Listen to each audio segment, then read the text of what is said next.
Hi, everybody. How are you doing today? I know you can't talk, but hello. Thank you for joining us this afternoon. My name is Ryan Lathan. I'm the Manager of Marketing and Communications at Fort Worth Opera. Welcome to Taking the Leap, Transitioning from Young Artist to Emerging Professional. Our fifth masterclass of internationally renowned superstar soprano, Jennifer Rowley. Woo, Jennifer! Her summer virtual artist residency. Yay! Yes! We are honored to have with us a very special guest today, Joshua Winograde, Senior Director of Artistic Programs at LA Opera and Vocal Casting Director of the American Symphony Orchestra and the Bard Summerscape and Music Festival. He also serves on the board of the Richard Tucker Music Foundation. He created and ran the opera studio at Wolf Trap Opera, and he previously served as the director of the Metropolitan Opera National Council Auditions and associate artistic administrator for the Met. So Joshua, thank you so much for being with us today. Pleasure. Thanks for having me. Thank you so much for being here. Thank you, Ryan. Thank you to everyone who's here today. Woo! We have 5 wonderful singers with us today. Yes, we do. Kayla Nanto, mezzo-soprano, Kaylee Nichols, soprano, Jonathan Kaufman, tenor, Renelle Carl, soprano, and Alec Carlson, tenor. Love that we have 2 tenors on this class. Woo! Gotta love it. Guys, this class is basically going to be the continuation from last week's class with Mr. Guzliak from AVA Opera, where we are going to take everything we learned about the Young Artist Program and take that leap from the Young Artist Program into the world of the emerging professional opera singer. So basically, we're going to start with Kayla. Kayla is still in the young artist world, and we're going to basically take her as sort of our footing from young artist and then start to transition into emerging professional and main stage auditions. And we're going to do that with my friend and colleague, Mr. Joshua Winograde. Thank you so much for being here. I am so happy to have you. We are honored, really, truly. So I just wanted to talk a little bit first about that elusive period where you have to decide to transition out of the YAP world and into the professional world where we sort of become the emerging professional singer. I wanted to ask the always asked question, when do you know you're ready? I get asked that all the time. When do you know that you're ready to stop in the young artist world and go into the professional world? I would love to know your opinion on that. You know, it's interesting. I am a believer in what I think of as empirical evidence, and I'd like to talk a little bit about that.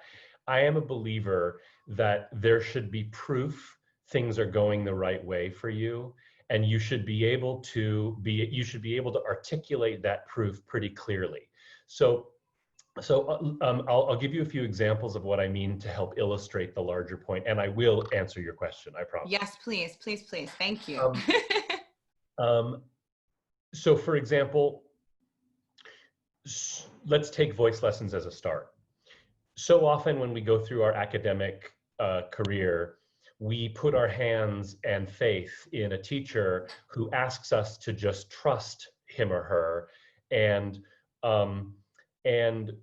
you know, sometimes we lose sight of the fact that, again, even within that process, there should be some empirical evidence. You know, was that you know, part of your voice, was that range, was that one you know, elusive note is it getting easier you know, over the course of a few months? Is my stamina improving? I mean, for me, my personal example was you know, when I was a young singer, going into the Houston Grand Opera Studio, I really, as a bass, didn't have anything above a C sharp, which meant, you know, I sang Zarastro arias, I sang some, you know, obscure bel canto pieces that never went, you know, I sang Blitch. I think I sang things that I hid the fact that I just didn't have anything above a C sharp. Now, anyone who knows about the bass rep knows that if you don't have an F sharp, you're not going to sing much of the rep. So I was a full fourth, you know, I was a full fourth off. Within a few months, the D became easier, the E flat became easier, you know, and so I had evidence things were going in the right way. I went from going about 30 minutes before I would get pretty hoarse to going about 3 hours before my voice would start to fatigue. And then next thing I knew, I had an F sharp and I could sing for 6 hours and be fresh, you know? So my point is, in this process, I believe in empirical evidence. I believe you should be able to write down the things that are working and they should make sense on a scientific level. So to answer your question, how do you know you're ready?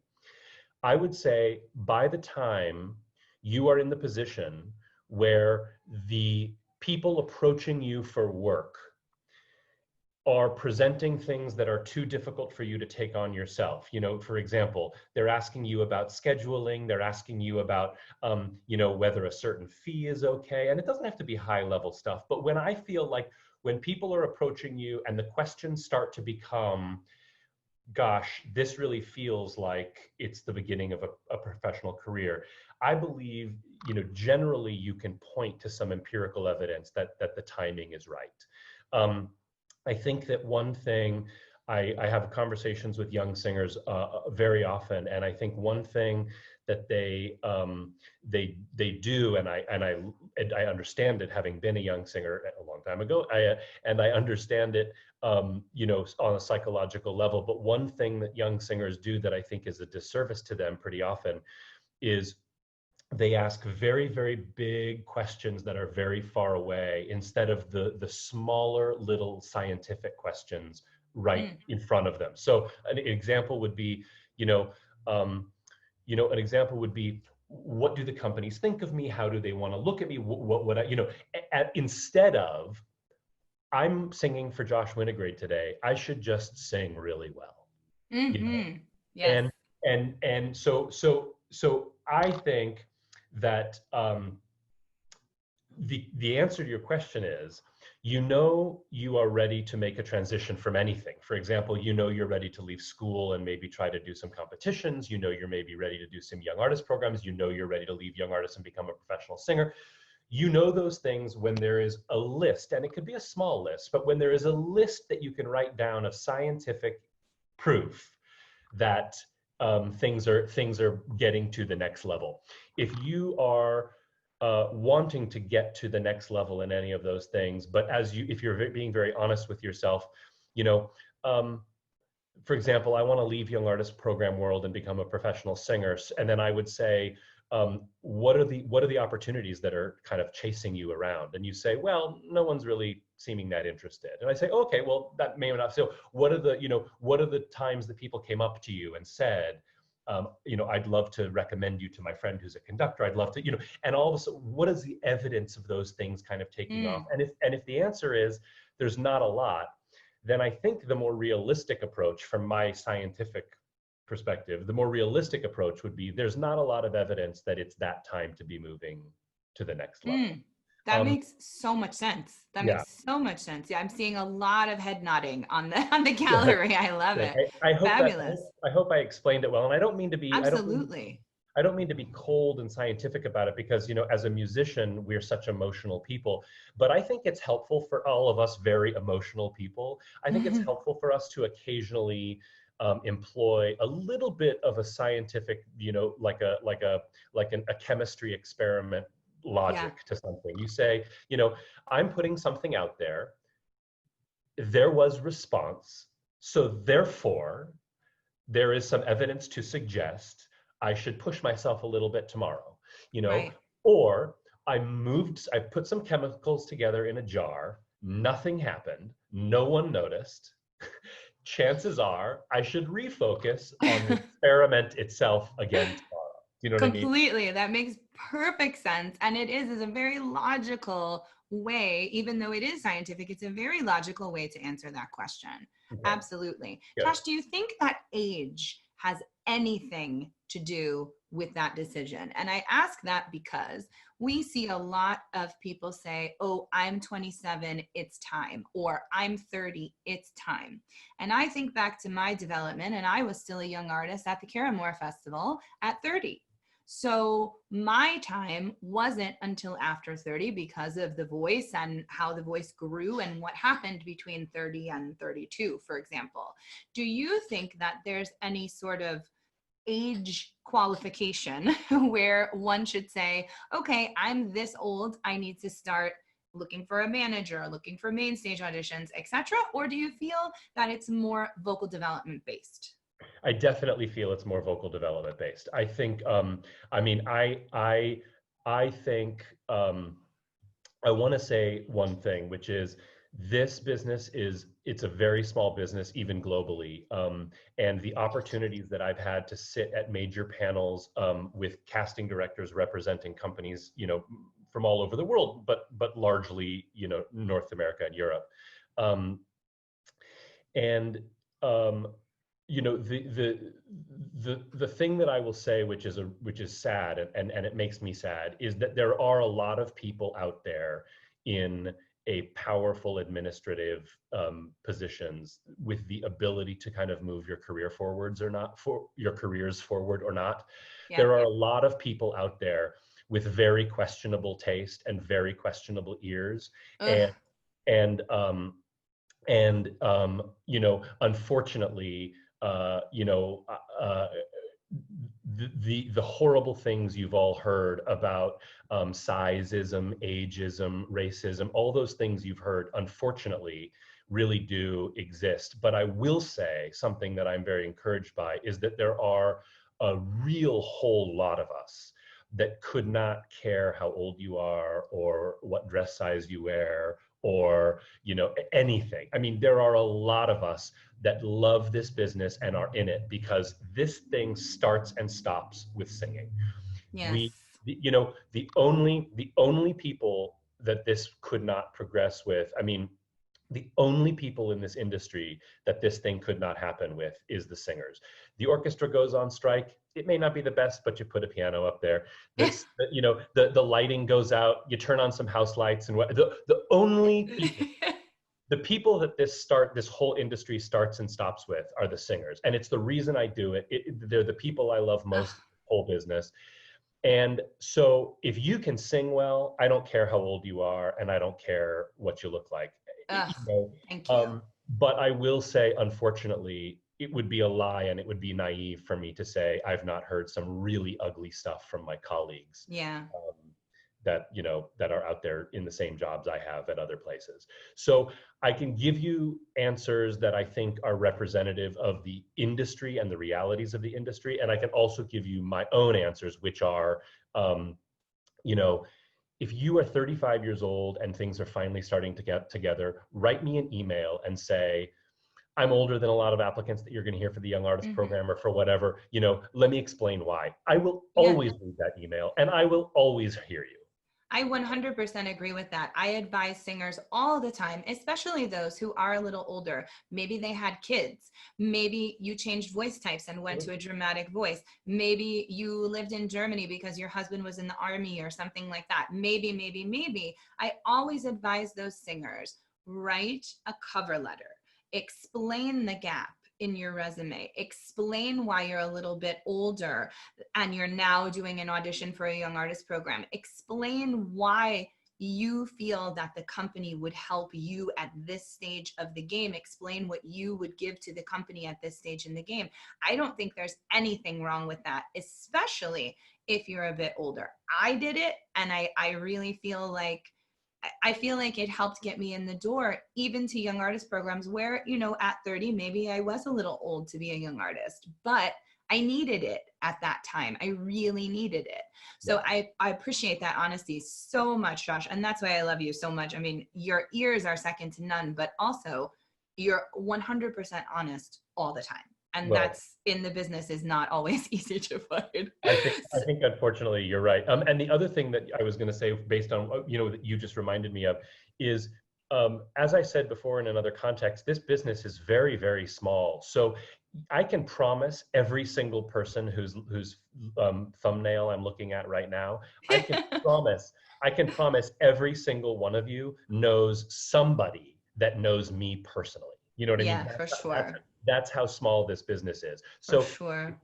I mean, if you just ask that person and say, you know, look and say, you know, I've gotten good feedback from you. You seem to think I'm on a good path. Can you just call Josh and explain why this? I mean, you know, there's and now, but again, going back to my scientific, evidence thing, if you ask 4 or 5 people and they all say, I do know Josh, but what I'm hearing, I think it's not the right time for me to be calling him about Yeah. you. Yeah. Again, that's, if 4 people that know me and all 4 of them are saying, let's give it 1 more year before I call him for you, Yeah. then I would say that there's that scientific evidence that says like, it is, Okay. that says it is, it will be more worth my time to be 1 year older even, but to sing better once I finally Sing do. better. You're right. You absolutely fabulous. So let's move into that audition and Yep. how the audition changes once you've made that decision. Okay, it's time for me to start transitioning out of the Young Artist program. It's time to find a manager, and it's time to start being submitted for the main stage audition. How does that change? And I'm going to also sort of side note that question, because I've asked this of everyone we've had so far. At the different levels, there is always the question of the 5 contrasting arias and how those arias and your selection of those arias completely changes once you leave the young artist world and go into the main stage world. So let's talk a bit about how that audition changes, how that audition process changes, and then those 5 arias and how we now can start adapting that 5 aria list to be more personal rather than I must hit all these little boxes. I must check all these boxes. Right.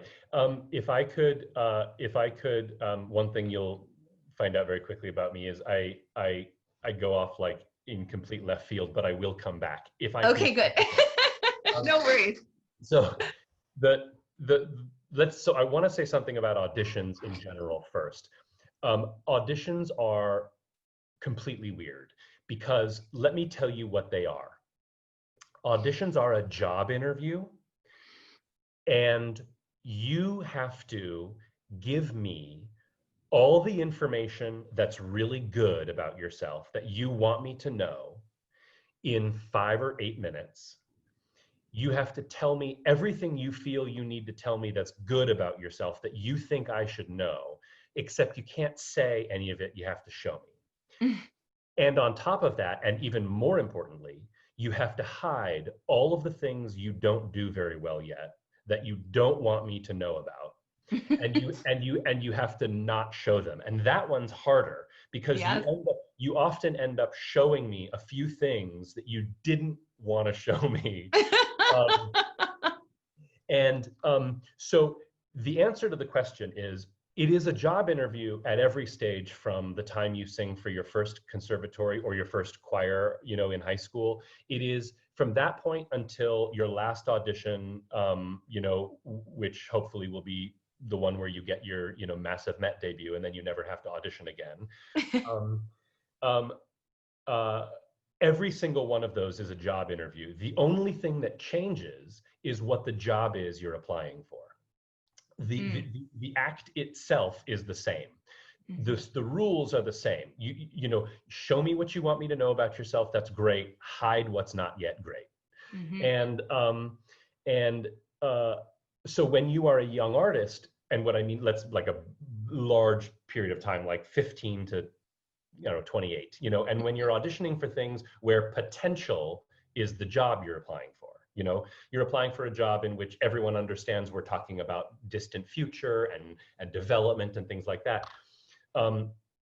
The things you have to show me are a different set of things than what you have to show me when you're auditioning for a high-pressured situation in which there's going to be a very strong personality conductor that fights constantly with the very strong personality director.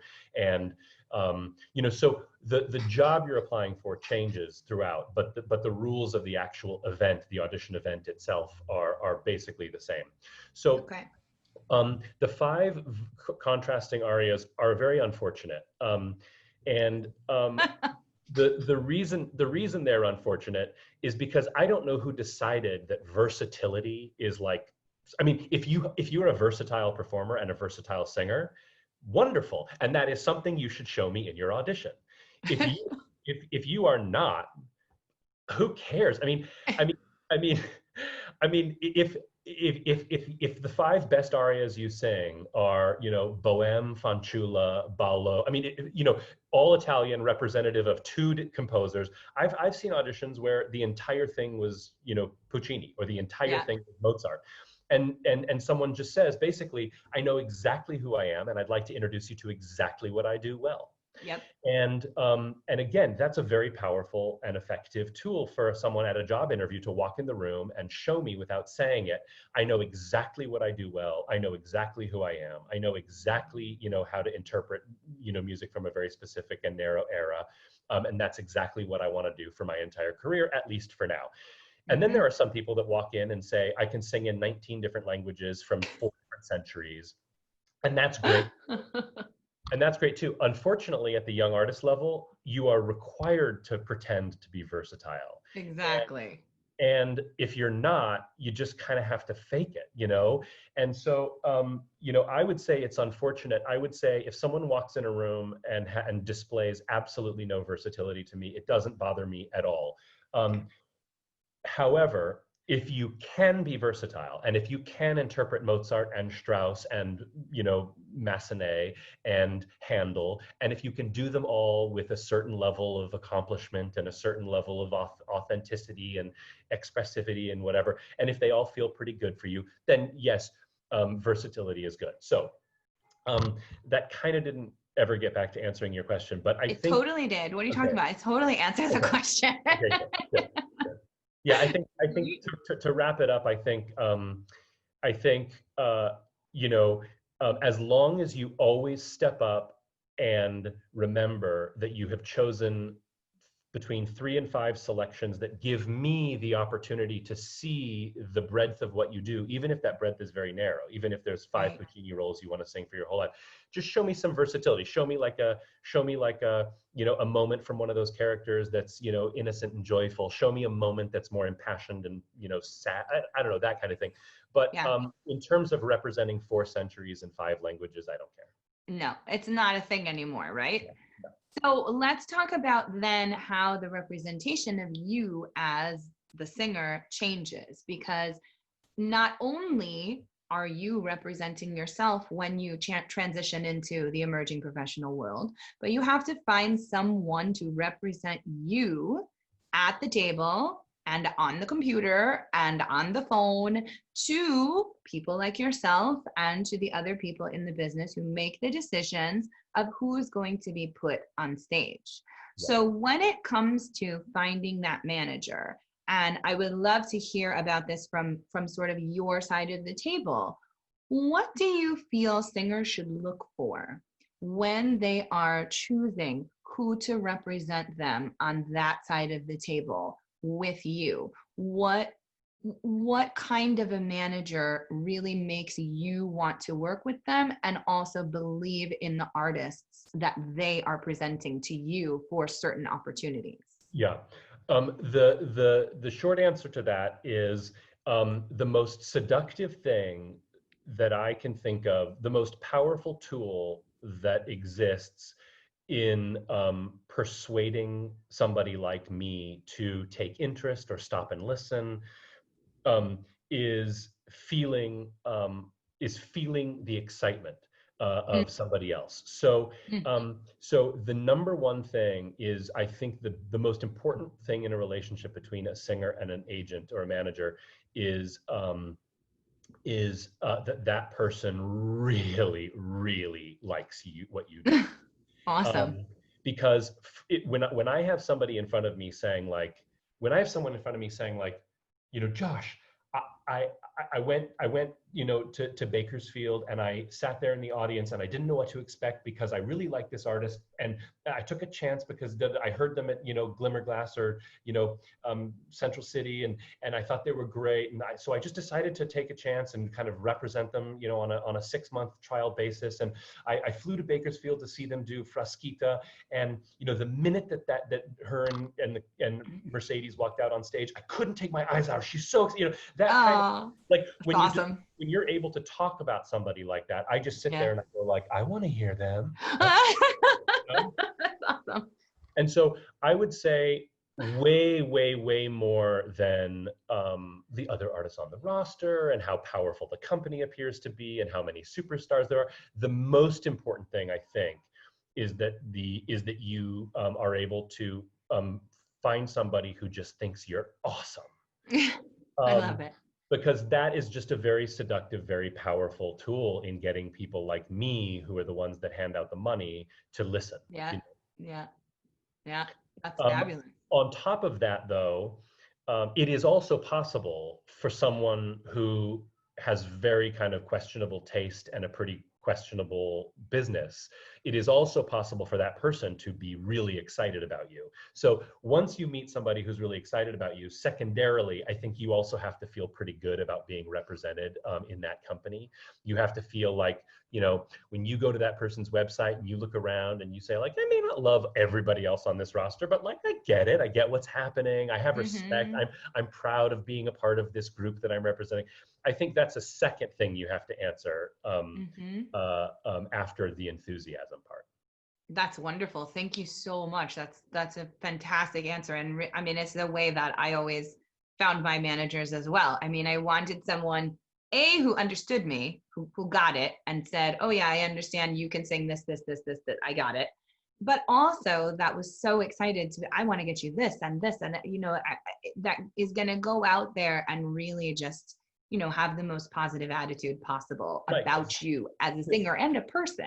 Yeah, and you know, for example, you know, your current agent, I know how well he does that kind of like. Oh my gosh, Alan is like, oh, and Jen could sing this, and she could sing this, and she could sing. I mean, the other day he called in, he was like, how about Elettra and Idomeneo? Can you sing Elettra and Idomeneo? I was like, yes, of course. Oh, because I think you'd be amazing. No. And he just, you know, he gets so excited, and then he gets you excited, right? Well, that's what I mean. And so, and then your heart is like, ah. Right? And if he does that for you, you can imagine what he's doing when he does for it.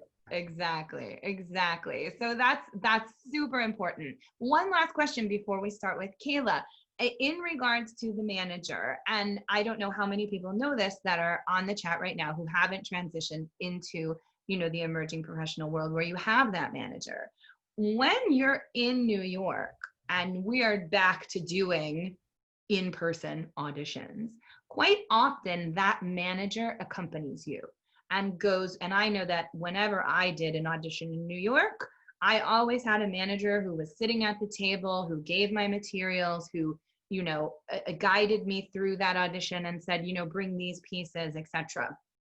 Is that something that is still happening, or is it more of a relationship that exists on email where you kind of click and clack back and forth to each other after the audition has happened? And, you know, sort of how is that going to work as we head into the fall, where we know that auditions are going to be mostly taking place virtually? There's going to be a lot of video submission. You know, we've already seen like the Metropolitan Opera National Council auditions being held via YouTube links, being held via Zoom for the second couple of rounds, like those kind of things. Will that manager relationship with you take on a different role than, you know, the day when the manager walks in the room with you, hands the, you know, materials to you at the desk and sits down next to you and you guys could have a conversation? How's that going to change? Well, the answer as of 4 months ago, the answer as of, you know, March 12th, would have been that things were becoming, things in general were becoming slightly less New York central, right? And they had always traditionally been. Right. They were already, you know, you were already starting to see, like, for example, you know, of the 4, I may be wrong about my numbers, but of the 4, you know, agents still at IMG, you know, in New York, only one of them lives in New York. There's one in Philly, one in Chicago, one had moved to San Francisco, you know, and there are, so I do think there was already a slight transition into you spending a little bit less time in the actual room with your agent. But it was slow, and for a big audition, like, you know, for a big audition, those people flew in from wherever they were, you know, like when someone has a, you know, when someone has to have a a Met audition in New York, Right. no matter where your agent actually lives, they're going to come and meet you there for it. Right. Absolutely. Absolutely. But there were definitely times. The other thing is that as singers now don't always only live in New York anymore. As Right. singers are living all over the country, I am able to hear a lot of people. A lot of people would prefer to come and sing for me in Los Angeles than in New York. And in those instances, I would say almost no agents meet them in you. LA. Yeah. Okay. So then that relationship happens on the email or the telephone after the singer has come and met with you and sung and done a house audition and all of that. Now, I see agents all the time in person in Los Angeles because they always have someone at the Hollywood Bowl or someone at the LA Phil, or someone at LA Opera, or someone in San Francisco or Santa Barbara or whatever, San Diego. So I see them all the time. It just may not be at the same time that I hear you sing. Right. But the second answer to the question is, since March 14th or whenever everything shut, the answer is we have no idea. I mean, moving forward, I can absolutely see a situation in which we have to completely reinvent all of those things you just described. And so the answer is, I think the first one of you incredibly smart, young, technologically savvy people that I'm looking at right now, the first one of you to kind of figure something useful in the industry out, stands a real good chance of I mean, it's a free for all right now. It's just kind of like who has a good idea on how this should work? I don't. Yeah. We've been talking about this now for weeks, and it's, what's going to happen in the fall. And, there's definitely some creativity happening, obviously, with the Monka auditions, announcing that we're going to make it work. You're going to audition for the auditions via links and Zoom and whatever until the semifinals. And then we're going to try to have those in person. And, young artist programs, we're seeing a lot of, it's going to be either we're going to take the young artists from the year before and move them forward into the next summer, or we're going to, take video submission and things like that. So yeah, I totally get that we just don't know. We have no idea what's happening. Right. But I really appreciate your honesty, and I know everyone on the class right now is nodding. I don't know if you can see all of the little squares, but I mean, really, it's such helpful and incredibly wonderful information. So thank you so much for all of that. So we're going to move into our singers, and we're going to start with Miss Kayla. And Kayla is a younger singer, 27, and really is sort of in that young artist world still. So we're gonna start with her and kind of talk about the transition period and that earlier phase, and then we'll move into some singers that are a little bit more further along in their development and careers. Right. Okay, so Miss Kayla. Hi. Hi, sweetie. How are you? I'm doing well. Good. Happy to be here. Good. Thank you. All right, go right ahead. Okay. I'll be singing Una voce poco fa from Il Barbiere di Sicilia today. Do we need to check the sound, make sure it's a good level, or should be good? Okay, cool.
Giorno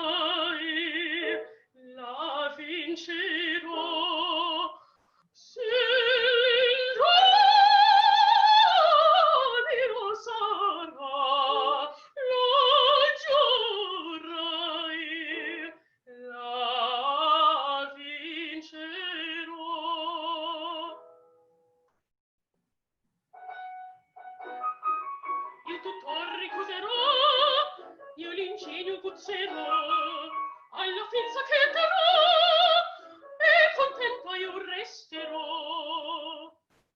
Se il mio sarà, lo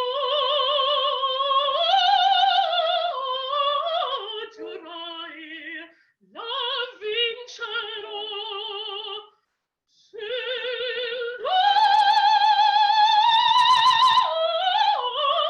il mio sarà, lo giurai. Ah, sì, la vincerò.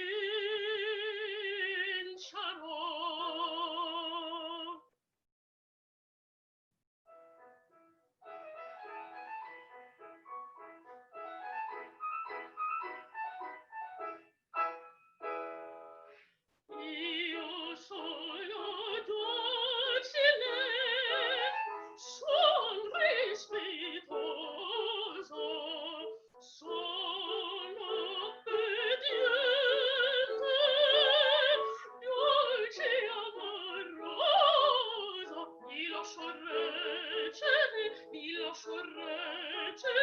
mi fa guidar, mi fa guidar. Ma se mi tocca l'ora figlio fevoli, sarò una vipera, sarò, e 100 tavole prima di cene, farò giocar, e 100 trappole prima di cene, farò giocar, e 100 trappole prima di cene, e 100 trappole farò giocar.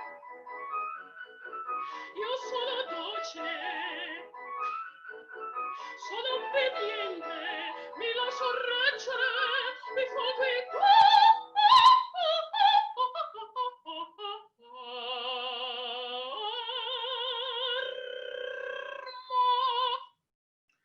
ma se mi tocca veglio tempo, sarò una povera, sarò, e 100 prima di tempo, farò giocar, e 100 trappole prima di cene, farò giocar,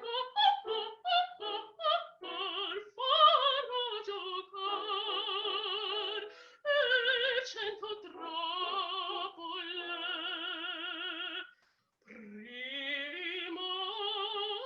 di cene, farò giocar,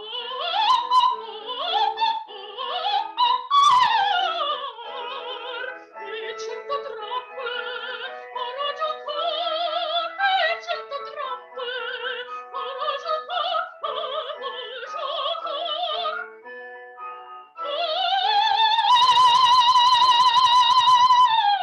sì.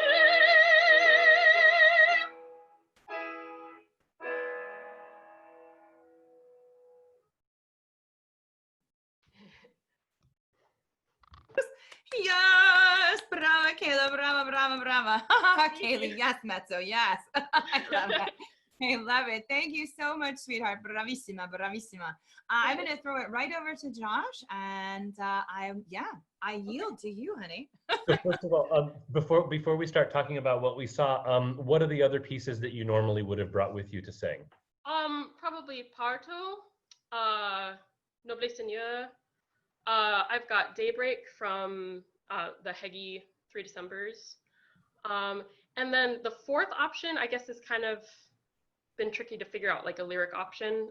So we've kind of looked at the Va, and we were thinking maybe Carmen too. So that one's kind of like not defined yet. Impressive. Impressive.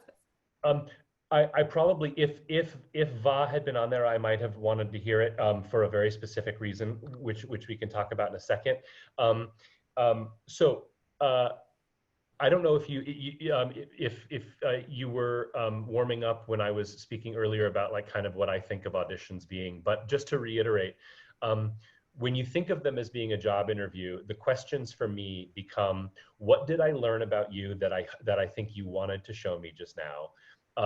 And more importantly, what are the things you might have showed me that would have been better off hidden? Better off hidden? Better off you saying like, you know, better off not part of, if we think of this as your opportunity to tell me as much about yourself as an artist as you possibly can, that you think is good, that you want me to know, and make sure that you learn to audition in a way that kind of, you know, hides the things that are still things that are better off being worked on, not in a high pressure visible situation. That's Sure, that's what I think of as the rules of an audition. right. So the great news is I learned way more good about you than I did. I feel like you really successfully showed me a whole list of things that you wanted me to know about you as a singer, as a musician, and as a vocalist and an artist. You made a list for me that I could write down of things that would help me be able to describe you to someone else or remember this audition. You made that very easy for me. You know, so my list was, you know, beautiful vocal color in all ranges, real facility going back and forth between the bottom and the middle and the top, you know, very seamless transitions, really excellent and clean agility. And more than anything else, just a compelling and a beautiful sound. And so that's a lot of really good things for you to have downloaded to me in this interview that we had together. And so that's great. Of the things, you know, we can sit and tell each other how wonderful we are all day, but more importantly are the things that I think I learned about you that are the things that are the work in progress things. So you just, you know, it might be useful for you to know the impression that I got. Sure. Was that right now, you've made enormous accomplishment on a lot of in a lot of very difficult areas that I've articulated already. At the end of the day, the thing that I demand of all singers that take my attention is they have to feel like what they are bringing. Like this is the crazy thing that you're gonna say like, well, how can that possibly be me? I'm so young, I have so little experience, da, da, da. But you have to feel that you bring something to everything you're singing that no major artist ever recorded in the history of opera has ever brought to the piece. Because none of them have ever been you, and none of them have ever been, none of them have ever had the thing that makes you special, because that only belongs to you. Not to them, not to Frederica von Stade, not to Marilyn Horne, they had, don't get me wrong, they had very, very, very, very, very special things, but it's not the same thing that makes you special. So what I like to think of is your job is to, one thing that you must download to me in this artificial interview context is you must say to me, this is nobody else's copy. This is nothing derivative. This is nothing I've learned as an imitation. This is Kayla using this material to express herself as an artist, because what she brings to this table, Josh, is worth all of your time.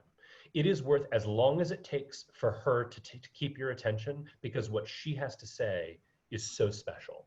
And the one thing I would say that I observed is that there were moments in the recitative that I really felt like I was introduced to who you are as an artist and what you have to say and why you love this piece. Once the aria started and things got a little bit trickier vocally, there definitely became kind of like a, let's paint a smile on my face and kind of hold it till we're done. Do you know what I mean? Yeah.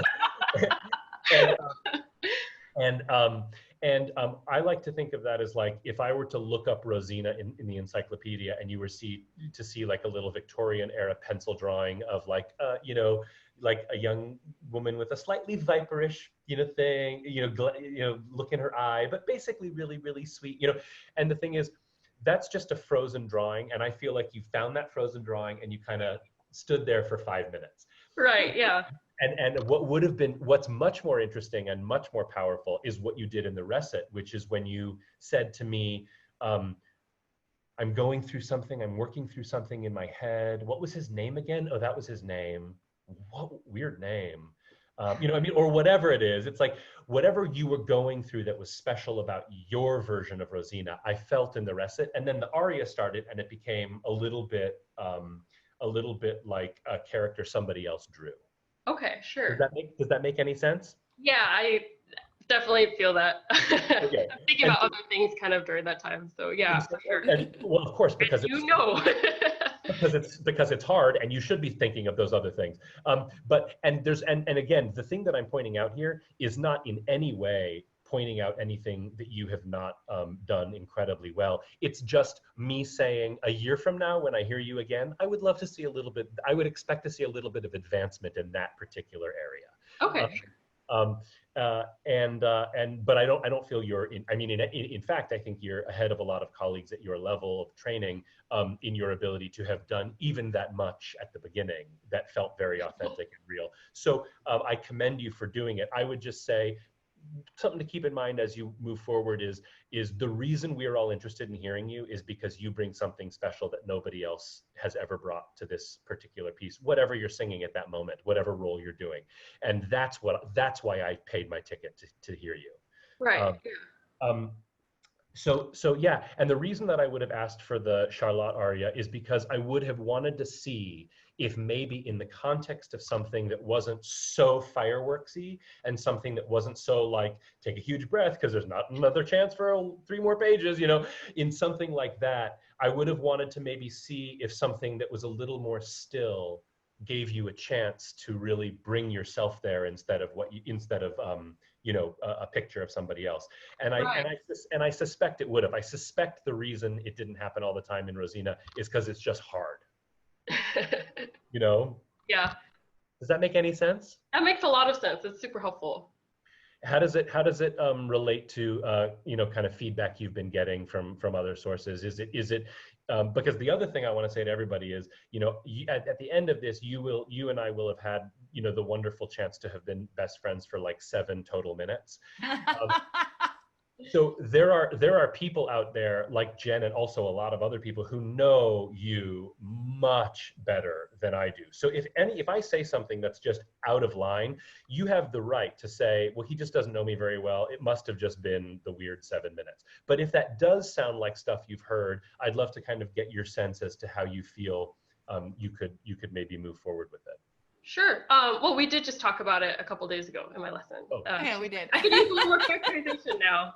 I've just been like really hard zoned in on technique for like a while now, so it's kind of harder to like let that happen again. More than anything, it's like what you say I feel is correct, because I could feel that I was checked out during those times. I was like, just thinking about how to make it happen. I saw a chat comment just pop up like a little bit ago that was like, the characterization will make the coloratura easier. And I actually agree. I think once you really let it live in your body, it will actually, you don't need to think about it so much. So I totally agree with what you said. Yeah.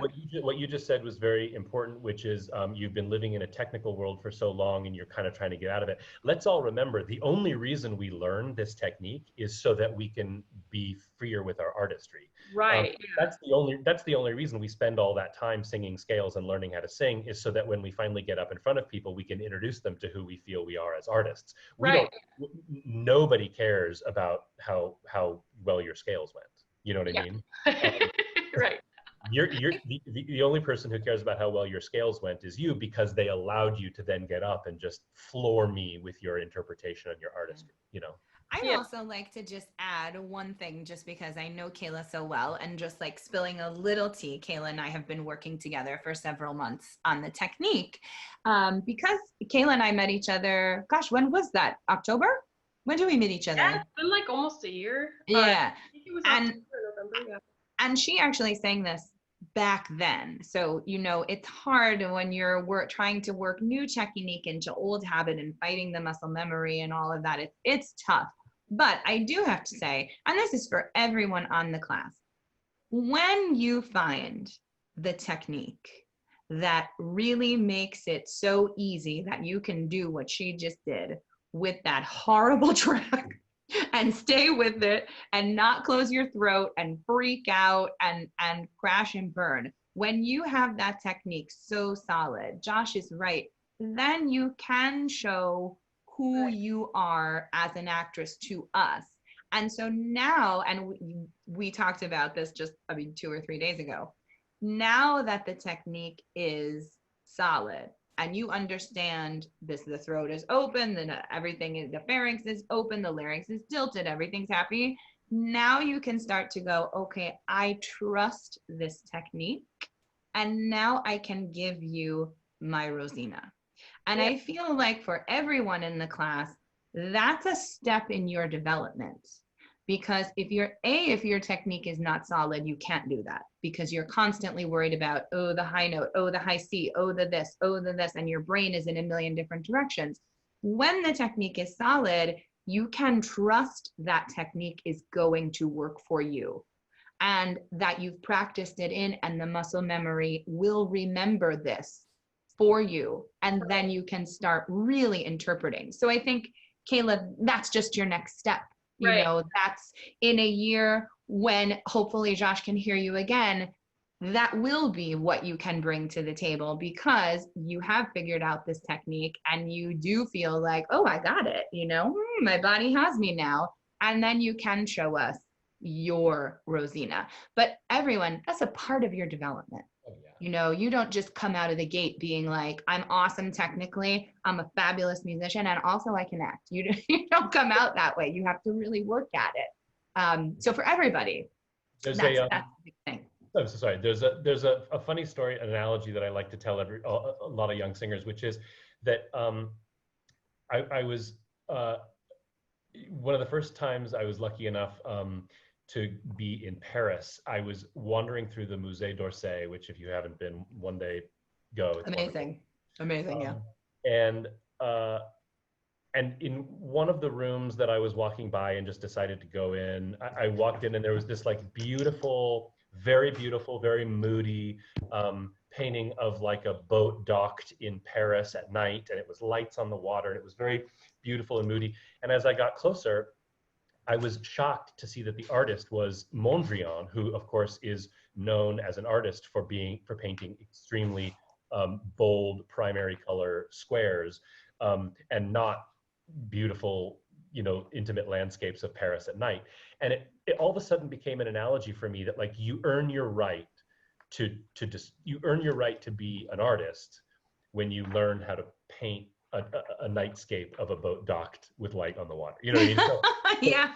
So it's like the scales and the technique and the intonation and the agility and the register changes and all of those things. You work on those things so that you can then walk out and say, what I do is yellow and red squares. You know what I mean? I love that. That's amazing. That's amazing. That's something, a story I've always loved. Thank you. So as we kind of let Miss Kayla go and bring Kaylee in, our next beautiful mezzo, where do you feel like in the development, and as we're talking about, you know, YAP into emerging professional, do you feel like Kaylee needs a few more years in the YAP world, or do you feel like that the transition could start to happen, or where do you sort of see her in relation to what we're talking about in the class today? Without knowing as much as I should about what you've been through to date, and you know what you've accomplished in terms of what you would and wouldn't be interested in repeating or doing for the first time. The impression you gave me today is that you are somebody I think that would be a very prime candidate for a major young artist program that a lot of people would be really interested in. Agree. Although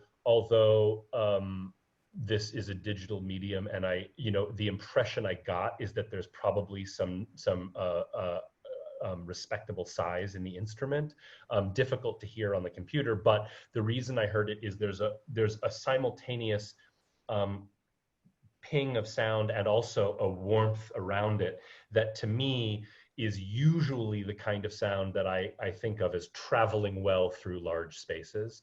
You know, in other words, you have the focus to kind of make sure that it cuts through an orchestra, but you have the overtones and the warmth to make it bounce off the walls in all directions. Absolutely. And so Absolutely. I would guess that there's nobody who wouldn't be interested in hearing you with consideration for a major young artist program, you know, based on what I heard today.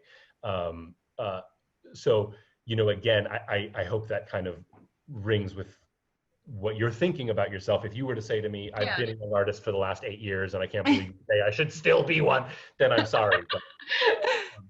But that's no, I agree with you too. I 1000% agree with you. I think major young artist program is next, you know, like a big one, like a year long or 2 years in one place, really getting her footing on stage and, you know, trying to get the technique as solid as it is while walking around, which somehow is so difficult to add that step. But, you know, we have to learn that. And that's why we go to the young artist program to really make that happen. Yep. And and at that stage, at that job, the interview that you would need to give for that job would have to be, I would have to know something more about you as your aptitude and your temperament. I would want to, like, so in other words, that would take maybe a couple different auditions to get to the level. And the reason is, when you start going to a major young artist program, which everything about you looks like it should. I mean, you sound, you know, the vocal color, what you've accomplished. I mean, you know, there's no reason a major young artist program wouldn't be interested,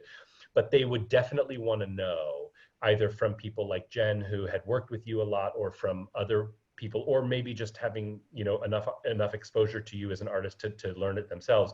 They would definitely want to know that when the pressure gets hot, that you are not someone that falls apart, you know. That's an important thing. There are and we're wrong about it in the young artist program world. We're wrong about it all the time. I mean, of the 10 or 12 young artists we have in the program at any moment, there's always a couple of them that like shocked us by, like, when things got difficult, they shut down. And then there are those that impress us because, you know, things, you know, you know, you have the smallest role in the show and the conductor is telling you you're sharp, the prompter is telling you you're flat, the assistant director is telling you your energy is too low, the director is telling you you're too much of a ham, and you're being pulled constantly, and you only have 3 lines. Why is everyone spending criticizing you, you know? It's so true. It's so true. And you're like, and you know, and so if you are a sweater that is kind of barely knitted together, then as you're being pulled, you're just going to unravel.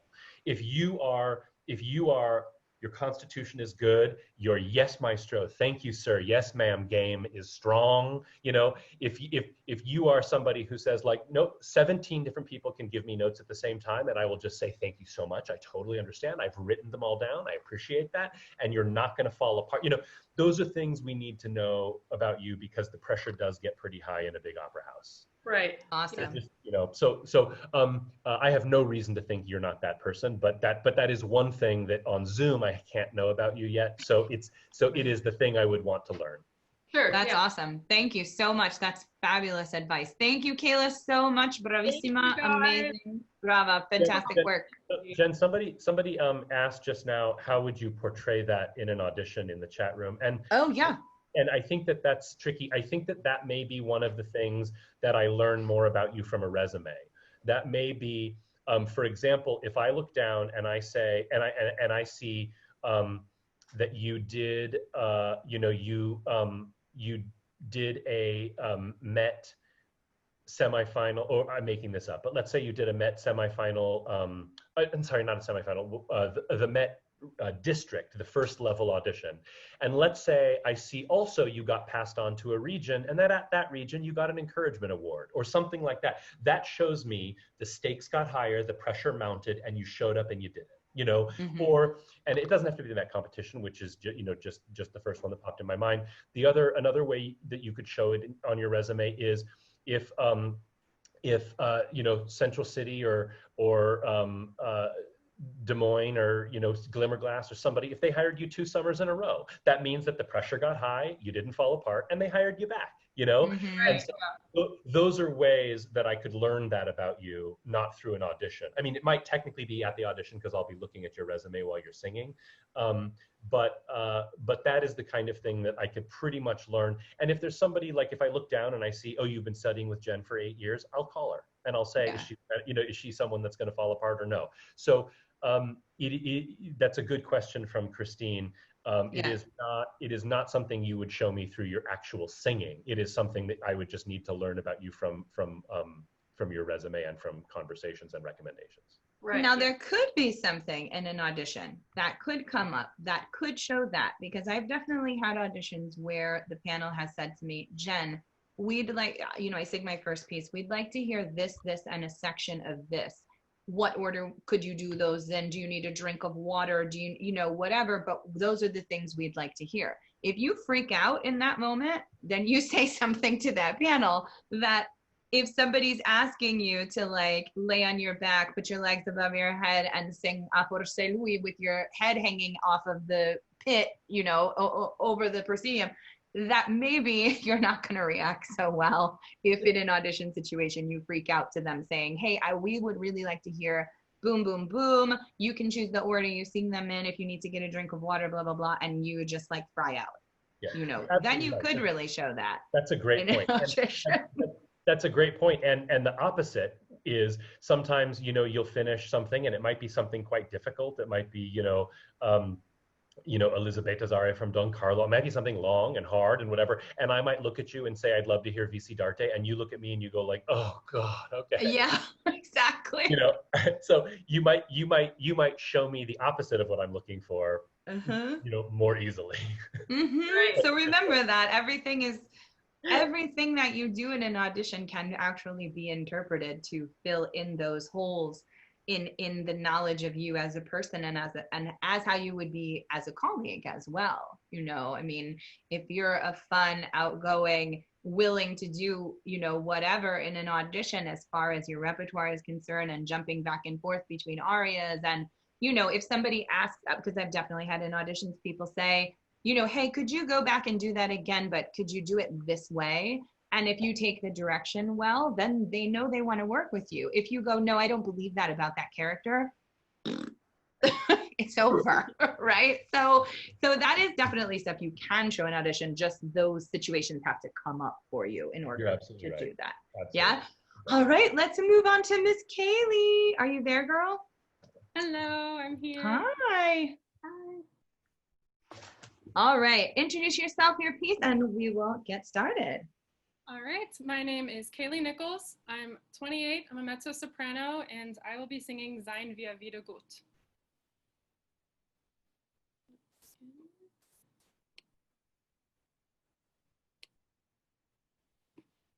You might see a music layer back here. My dog is in the room.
Bravissima.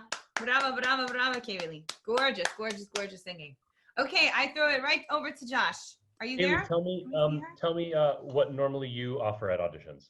Yeah, so I offer this piece. I offer violin aria, Minsk Woman. I'm bringing De Per Questo. I'd like to bring Parto in the future. And I also bring All'Afflitto that I will probably swap out with Rossini depending. Yeah, I think that's a great list. I would have been happy to hear anything else on there just to hear and learn more about you, not for any, I would have asked for something, probably just whatever popped into my head first, but not because I felt like there was anything major I needed to learn, because what you did really, really well is you did exactly what you moved. Where'd you go? I hate when that happens. I know, she's gone. Click active speaker. If you click active speaker, you can just see her. Anyway, there you are. What you did was so well was you really introduced me exactly as we were talking about with Kayla.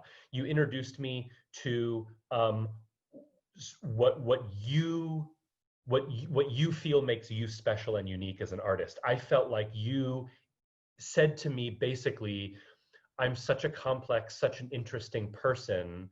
I don't mean as Kaylee. I mean, I'm such a complex and interesting artist. I'm so multi-layered. I bring so much to the table. That you want to learn a lot about me, Josh. And that's a very powerful thing to grab me by the lapels and say, trust me, you want to know a lot about me as an artist, and you did that. And that's a really compelling, that's my favorite thing about a singer. And you also showed a very beautiful instrument that has real facility into the top. So much so that, you're going to hear people say, she's a soprano your whole life. And so it's going to be up to you to figure that out. But, and there's no one that can tell you whether that's true or not more than Jen. So you're in the right place. But I love that list. And I'm sold. I mean, I think if there is soprano in the future, I think it's going to be maybe in the distant future and maybe into bigger repertoire, is what it sounds like to me. But that's, again, that's over Zoom. And so I don't have the benefit of being able to be in a room. The things that I picked up on that kind of indicate that to me in the, like I said, 4 minutes that we've really known each other are, I love the fact that when things start getting close to the top of the staff, your method of dealing with it in transitioning into above the staff is to be more generous with your exhale and more free with your air at a place when most people start to get really stingy. Grab and hold. And it takes a huge amount of faith to just let it go. And you will always be rewarded for that, because what will happen is the top will, all the Leontine Price, Renee Fleming, all the, these are Jen Rowley. These are singers that do, they let go as things start getting tighter and narrower. They just let the air go. And the result is it gets bigger. It's what I call it blooms in the top. Yeah. Yeah. And I think that's a very beautiful, very, very, very admirable quality. It is. So what I learned about you today is that I want to know more about you vocally. So I would have been happy to hear almost anything else on that list, probably All'Afflitto just to change it up a little bit, but really I would have been happy with anything. And the other thing I learned about you that was even more important than the vocal and musical stuff is that when I have a director who's being really difficult, I would have absolutely, this is crazy that I'm saying I feel like I know this about you after only having been friends for 4 minutes, but truly, I feel like I learned enough about you in 4 minutes that I could put you in the room with any director and I would not have to worry about it, that you'd be fine. Mm-hmm. Now, if I'm wrong, congratulations, you fooled me and that got you a job, you know what I mean? And that's fine too. So what you did really well is you downloaded a series of things that I was able to write down that is exactly what you wanted. So what you said to me, you walked out and here's what you said to me. You said, I'm comfortable, I'm casual, you might see a dog, it's gonna be fine. I'm an easygoing person. I sing really well. I only ever learned how to sing technically so that it could be a vehicle upon which I place my artistry. And vocally, I am, there are at least 100 shades of me. So you definitely want to come back and hear more. I mean, those are all really good things to download in 4 minutes, right? And the good thing is that you didn't really show me anything that felt like, so I named 5 really good things. If you had also said to me, also my top's kind of short, also my German kind of stinks, also my, those are things that if those are true, you would want to hide them from me. But right. You didn't. But everything I heard today was something good, something that felt like it was on the list of. You chose exactly what you wanted to show me, and you did that. So I think that's hard to do. And that's one of the reasons auditions are so unnatural and so strange, is because that's so much easier for us all to do on a stage in front of 3,000 people with an orchestra and costumes and lights. And it's so hard to do to your own iPhone with your dog. You know what I mean? I love it. And yet you did it. So again, going back to Christina's point, I think that was the woman's name who asked that question. I definitely feel like I learned about you that, like, you could put me in tough situations, I'm going to be cool. Now again, if I'm wrong, congratulations, you fooled me, but I don't think I'm wrong. So how does that? No, I agree. Jen, what are your thoughts? And then no, I 100% agree with you. And knowing Kaylee and I just started working together several weeks ago. And knowing Kaylee, I already know she's an immensely hard worker. She is incredibly open to taking direction and to trying new things. And what I'd actually like to know, just for Kaylee and for her repertoire's sake, I would like to move Kaylee into some of the bigger romantic mezzo roles. For example, Sara in Roberto Devereux, Adalgisa in Norma, some of those seconda donna ladies where they have the beautiful aria work and they have the beautiful duet work, especially with the tenors usually in those kinds of operas. They don't have to be the famous one, but they are very technically challenging roles which require a facility up in the top, the B flat, the B, and even in Adalgisa, the C on several occasions. And I would like to bring her into sort of that bigger, a slightly bigger side of the Fach, because I hear the voice wanting to, like you said, open up on the top. Do you have any other recommendations for her as far as that kind of repertoire is concerned? And with her age, at 28, I really do think she's in a fantastic place vocally and can start opening into some of that repertoire.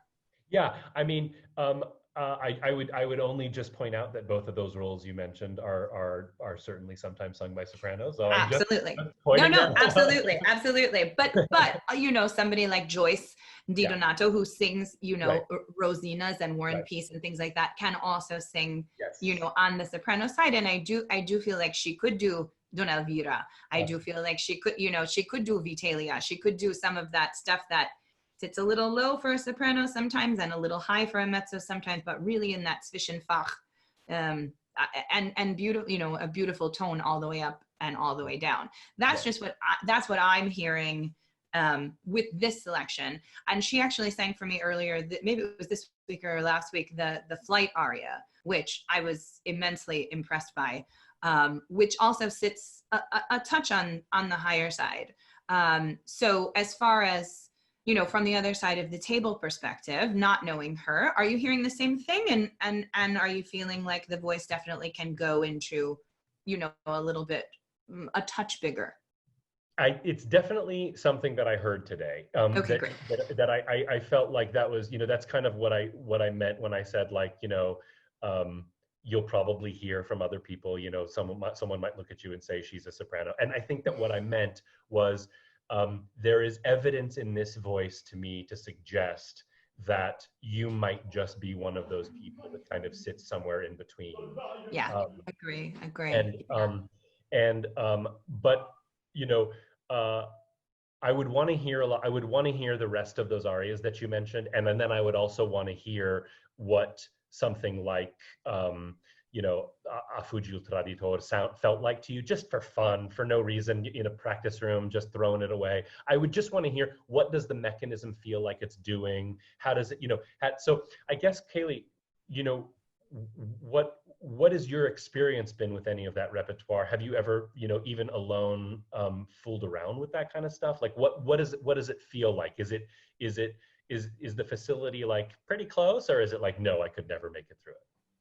Yeah, so I've started to learn some of Donna Elvira. I'll use her as an example. Mm-hmm. And it's, as of where I am right now, and where I've come from technically, I feel like that sort of are things that I could sing. Maybe not live in that world all the time, all year. Maybe that's a once a year sort of thing as far as the rest of my repertoire goes. But that's me speaking today as Kaylee, Right. as a 20-year-old mezzo. Well, you know, interestingly enough, I wonder if Elvira then is the wrong place to start, and I wonder if Jen's ideas are better, because those other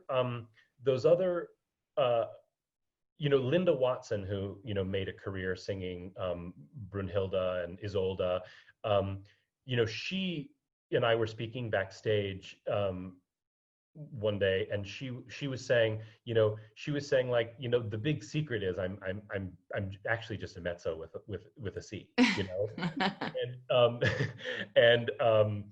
And so interestingly enough, I think the bigger the repertoire you get, the lower it all sits for longer. Exactly. And just then it sits a touch lower and reaches up into some beautiful C's. For example, at Algiza. Algiza sits beautifully low and middle voice, and we can get her rich color that she has. But then we could actually get like a couple ripping high C's, and everybody would be like, what's happening? Right. Right. Yeah. And I think that so actually, I think maybe if you want to, like, you know, I know that Joyce recorded Alcina and some mezzos do Elvira. Maybe you want to like revisit those later. Maybe the answer is because those, you know, those, even though they are maybe in the middle, I guess that living there all day might be tough at this point for you. You might want to just try something that doesn't live there all day, but just shoots up occasionally. Mm-hmm. Yeah. But I really enjoyed this. I mean, I've been talking too much because I enjoyed it so much. Is there anything that you know have you want answered from me? I feel overall I learned a great deal about you and enjoyed it. Yeah, well, thank you for all of those really nice things you said. That makes me really happy. I have a question. So living in that Zwischen world, the mezzo soprano thing has kind of always been a question.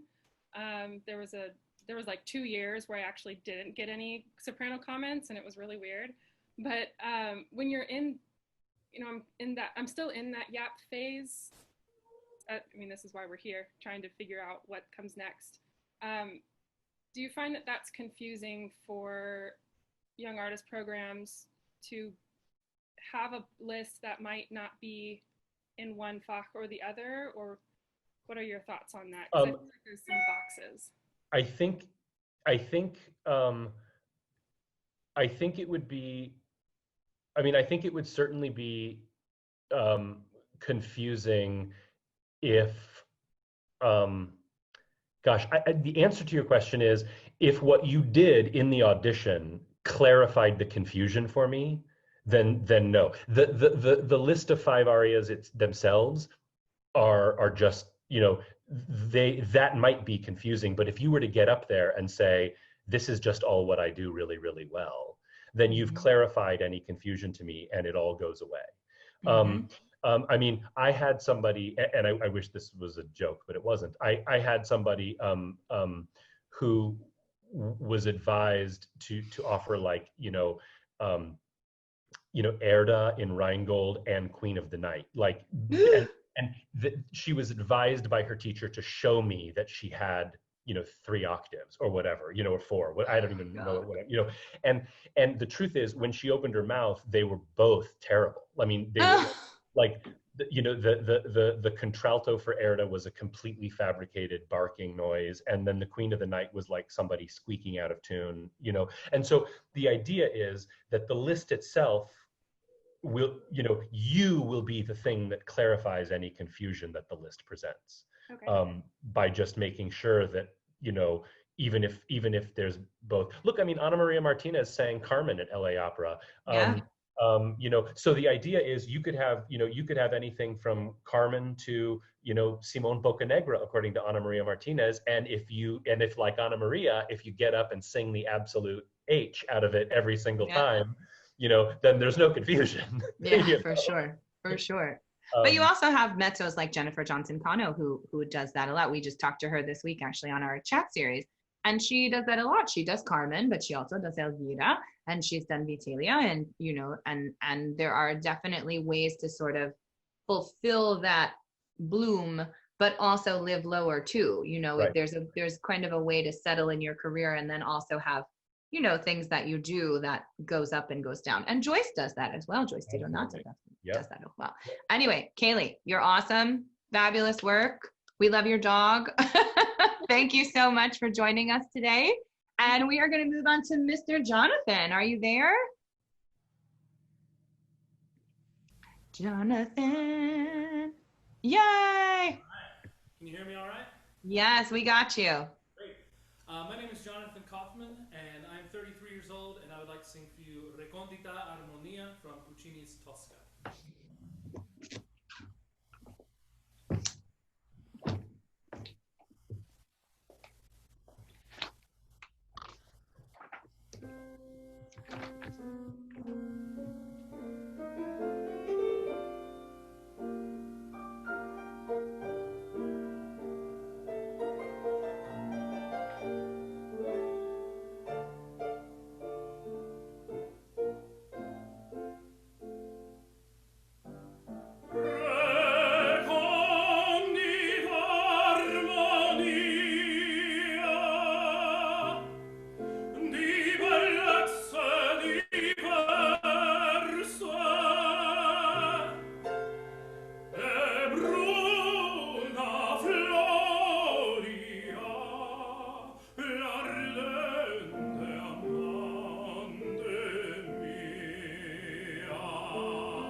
Bravo.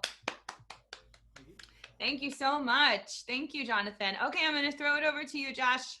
Okay, so Jonathan is an example of what we were talking about earlier about, if it's very, very clear what you're supposed to be singing, I don't expect a lot of diversity in the rep list, and that would be fine with me. So my question would be, am I right or am I wrong about you? Or do you have this enormously diverse rep list, or is yours pretty monochromatic, which is what I would expect? Right. So a lot of it is this. I know I kind of do some of that lirico spinto. So sometimes I'll float into the butterfly, no pun intended. But a lot of what I have on there is I have Pourquoi me réveiller, Ophélie alla paterna mano from Macbeth, Vil sienes tax from Dutchman, and usually I'll go in there with Di rigore armato e seno from Rosa Cavalier, just to kind of show a little bit more of the lyricism and higher end Yeah. Well, I would definitely have asked for Italian singer, Rosencavalier, or and probably I would have also asked to hear a little bit of Dutchman, and that would have been a really rough Yeah. audition for you. But It's on there, so it's what we would have had to do. So Yeah, I would be interested in the Dutchman too, honestly, Yeah. if I were judging a competition or something. Um, Definitely. So yeah, I mean, so you know, the obvious wonderful things that you downloaded to me are the very very beautiful color, especially in the upper middle and top. The you know there's something that Richard Beta, who's a coach that I worked with when I was a young artist in Houston, said to me once. He said something about, like, he was coaching me in something and I had thought I learned it really well and the pitches were, you know, right and the rhythms were right and the words were right. And he kept saying to me, but that's not how it goes. You know what I mean? And I thought, oh, well, it's a very subtle difference. Like, knowing how something was written and then knowing how it goes. And what I think you really know is you have a real sensitive feeling for this music.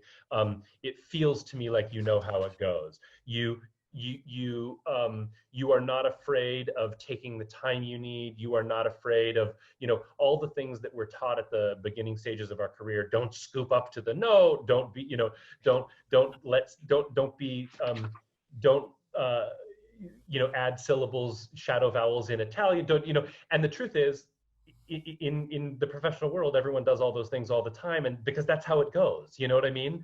And so what I loved about your performance is that it felt I mean, in a good way, it felt schmaltzy, and you milked it for the moments, and I really appreciate that, because that's, you know, sometimes we think like, oh, I don't want to, you know, I want to be, you know, very academic and very appropriate, and the truth is, this is just this music is 100% heart and emotion, and so I appreciate the fact that you really just let yourself kind of do that. It feels like you have a good sense for that. So you downloaded a lot of great stuff. I feel like I learned a lot about you. And the reason that I would have wanted Italian singer and Dutchman is because there also is a color in the voice that there also is some kind of color that I heard that I would want to hear what happens to it when something becomes a little bit more declamatory, and when something, what happens. And the reason that I would want to hear what happens to it is because I would want to find what the breadth of what I could consider you for casting for would be. Do you know what I mean? I wouldn't be asking for you for it to test you or to make you fail. I would be asking you for those things because I would want to know, like, okay, well, what if I needed something for Wagner or Strauss, or what if I needed something for, you know, any of the mid-century German repertoire, Korngold, Zemlinsky, all of that stuff that's so hard to cast. There is something I heard in your voice that was like, this guy might be able to do that stuff, you know? And so I would have certainly wanted to hear that through Strauss and through Wagner as well. So I learned a lot of good stuff. The one thing that I would love to talk about with you, which I wonder, Jen, if it's not possible, then we don't have to. But what I'd love to talk about with Jonathan, it would actually be better if we could go back and try a little bit of it again.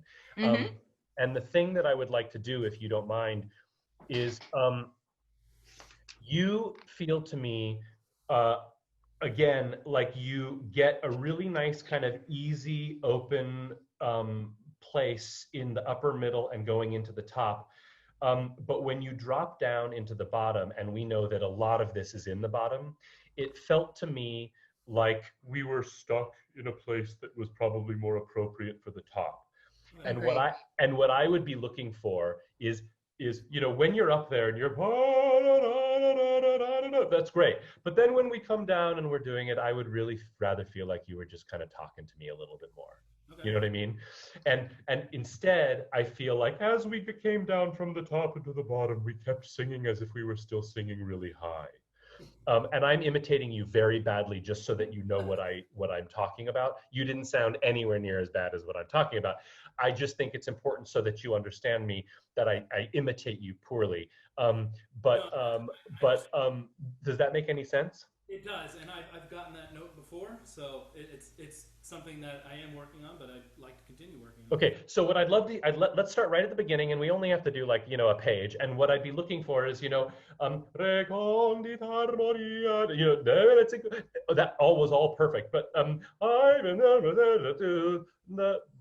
as we get down into the lower part, I want to hear you actually change a gear and then start just talking to me a lot more. Actually, you don't have to.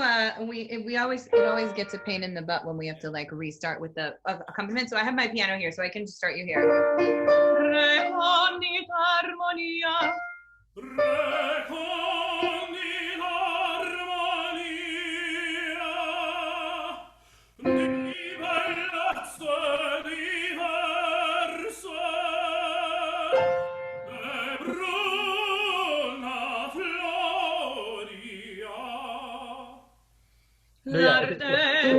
So, right there. My hand movement was my way of saying just talk. Okay.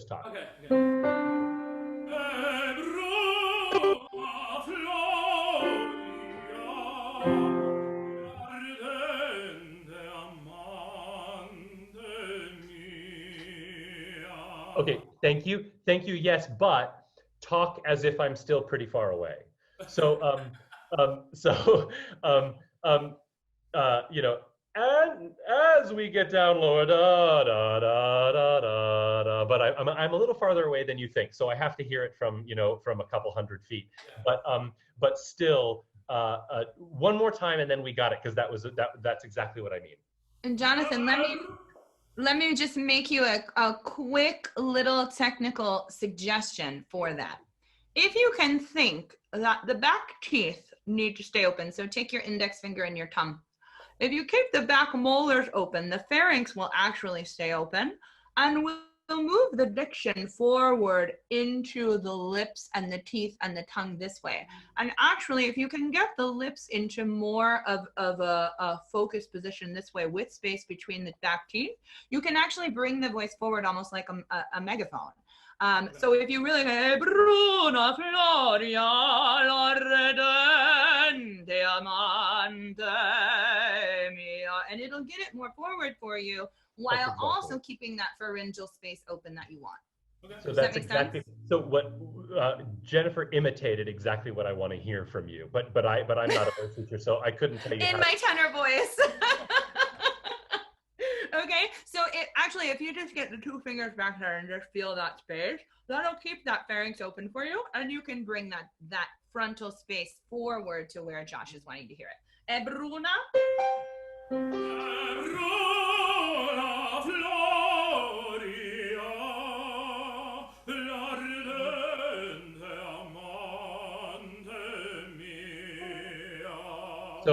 So that to me sounds like an Italian singer. Yeah, exactly. And it felt so much more easy. I didn't feel like I was trying to Hulk anything. Great. And so that's for the repertoire that you're offering, that's going to be something that you have to learn how to do.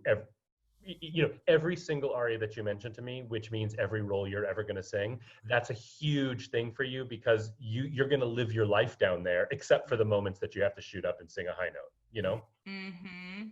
And in that space, especially in the German repertoire, when we're talking about Dutchman and when we're talking about Italian singer, and even if you get into some of the Heldentonner repertoire, which I think you could, I do think that the color is very interesting. You have to keep that pharyngeal space in order to open, obviously, the resonators and the ventricles back in the back to get the sound up into the head and really use the skull for that resonance. But you have to keep that space open while bringing the diction forward. And we want that crisp Italianate forward sound without sort of woofing the back open. Does that make sense? Without taking the tongue and pressing it down like this. And I think what just happened was the position fell this way rather than opening and keeping it forward. And I think it's an easy fix for you. I really, really do. The only other thing, and I just would like to mention this just from a purely vocal perspective, make sure that you're turning a little earlier. Only because the end was slightly under. And with the money notes, We don't want them under. We want them brilliant and fabulous. But the reason it was under was because you didn't turn the one before to go straight up. Okay. So when we do to on the bottom has to be open and already turned. Mm-hmm. So you can go straight up without having to go to and make the gear shift. Does that make sense? Yeah. Because then we risk coming from the bottom and we risk the pitch being a touch under. Yeah. Do you want to try it? Just to try to turn the to open vertically and turn the D before you go up. Just right Try. there. Yeah.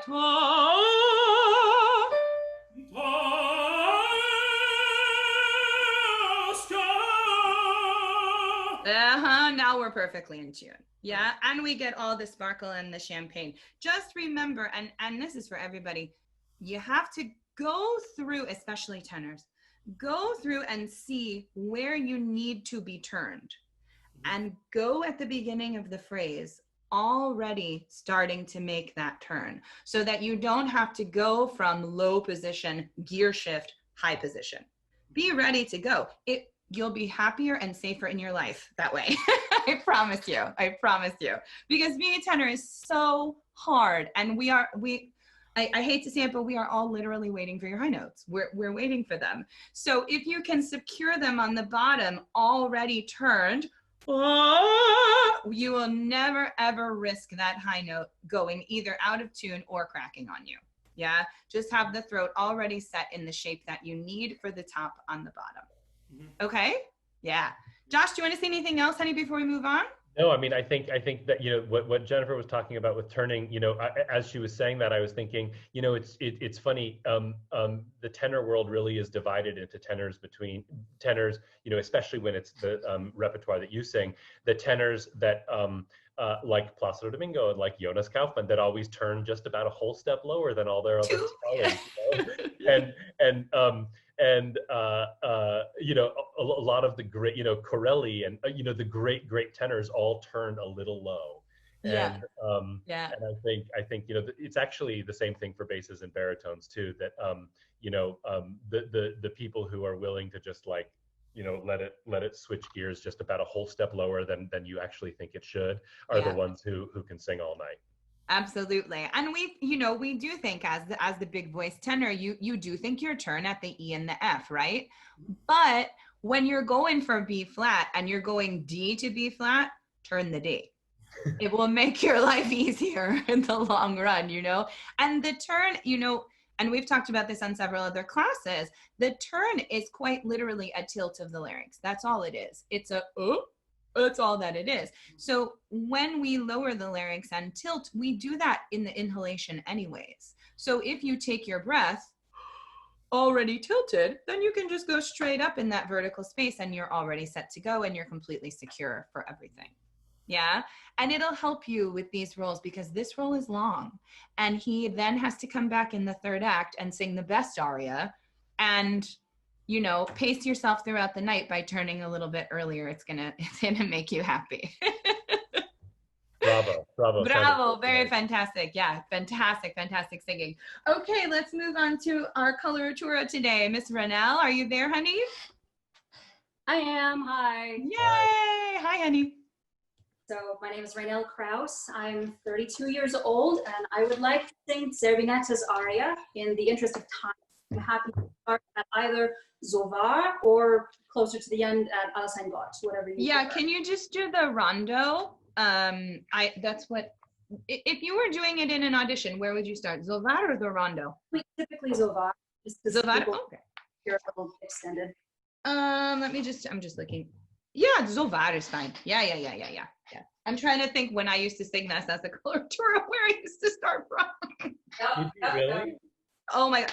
Josh, you don't know this about me? Oh. Yes, I fully sang this. I sang Queen of the Night. I sang Constanza. Oh yeah. I come from like the full-blown coloratura land. And still have it, which is really crazy. Okay, honey, here we go. Ready? Yes.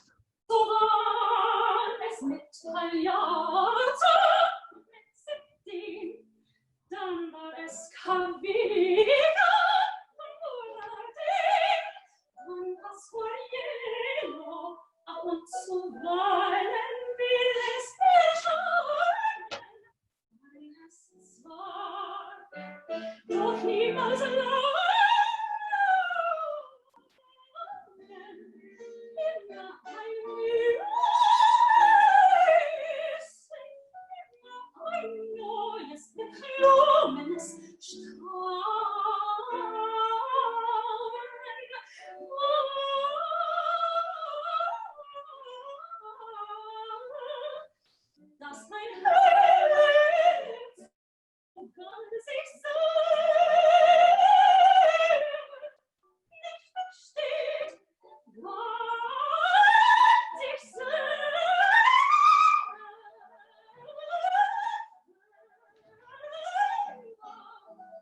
nicht versteht.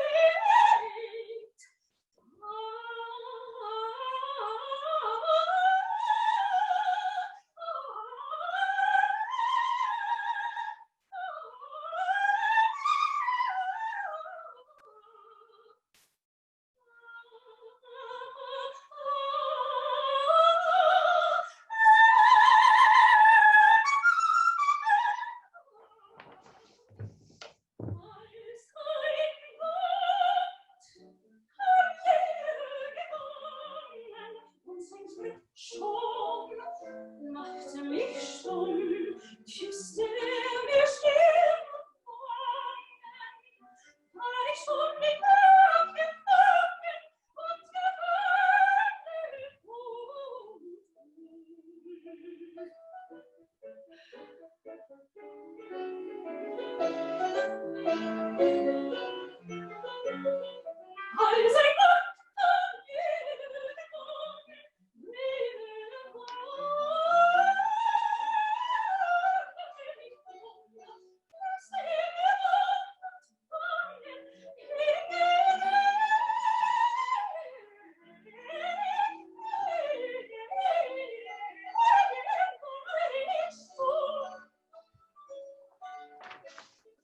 als ein Gott von mir gekommen, als ein Gott.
Fantastic. Brava, brava, brava. Thank you. Oh, that brings back so many memories. Okay, Josh, I'm going to throw it over to you first. Yeah, so I mean, this is a good way for us to kind of talk about, you know, the thing that I mentioned earlier, which is the rules of an audition are always the same. The thing that changes is the job. So obviously, I mean, the job you were auditioning for was like you were auditioning for a role at an opera company. You know, I mean, Yeah. you are, you know, your job at this point is for you to be, you're walking into a room to walk out with a contract. Unlike the people that we've heard so far who are at a place where that might happen, certainly because they're all so talented, but they were walking into a room maybe for more like a long-term commitment for something, or maybe, more like to introduce themselves to somebody, and they all did that very, very well. I think that this was a perfect example of somebody who just walked in and was like, I've done the, the impression you gave to me is that you're ready to just kind of like walk into a room and get a job, Good, great. Yeah. Yeah. I mean, it was like you clearly have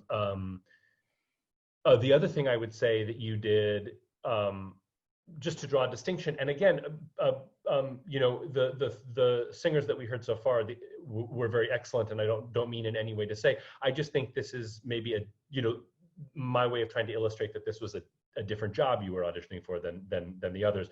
So this one, what I was looking for immediately, I mean, I didn't know I was, but the minute you kind of started, I realized what I was looking for was somebody who just really knew kind of exactly what their marketability was. Like someone that kind of just walked in and said, like, if you're doing these 5 operas, this is exactly what I sing, and I should be on your list for those roles. You know what I mean? And I'm guessing what those roles are, but I'd be very curious to ask you now. So what else do you normally audition with? Sure. I normally bring both Queen arias, and that's what I would start with. And then I also have Da Tempeste or Caro Nome, depending. For French, sometimes Ophelia, depending on where I am and if I think they'll take a chunk of it. Otherwise, it's Fire. English is usually Glitter and Be Gay, unless I want to do something from Little Women sometimes. And then I've got Adele's audition aria and Sophie, just depending. So what I would advise for you, if I was somebody kind of close on your team, is I would only want to look at like Britain Titania and stuff like that, just to maybe put you in,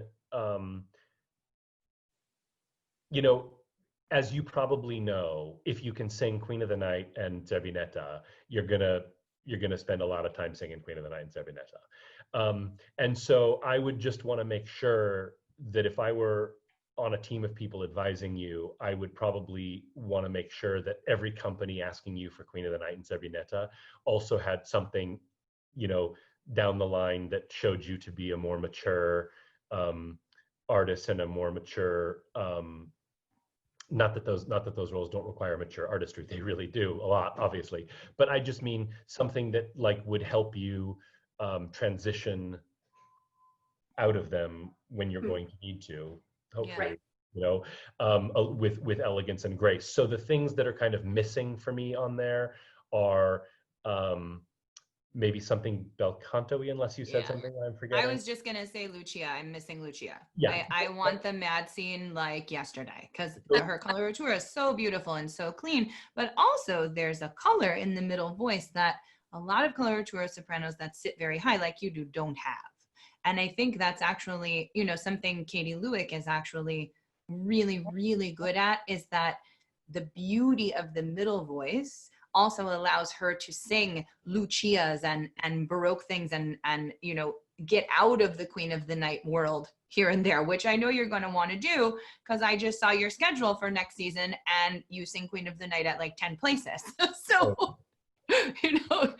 I feel like you want Lucia. You're going to want Lucia or some, like Josh said, some other bel canto, not necessarily Gilda, because it shows kind of the same thing, but something that's really juicy and fabulous legato and long lines and that kind of a thing. That's what I'm missing. Because look, you are clearly nailing it with this stuff. For sure.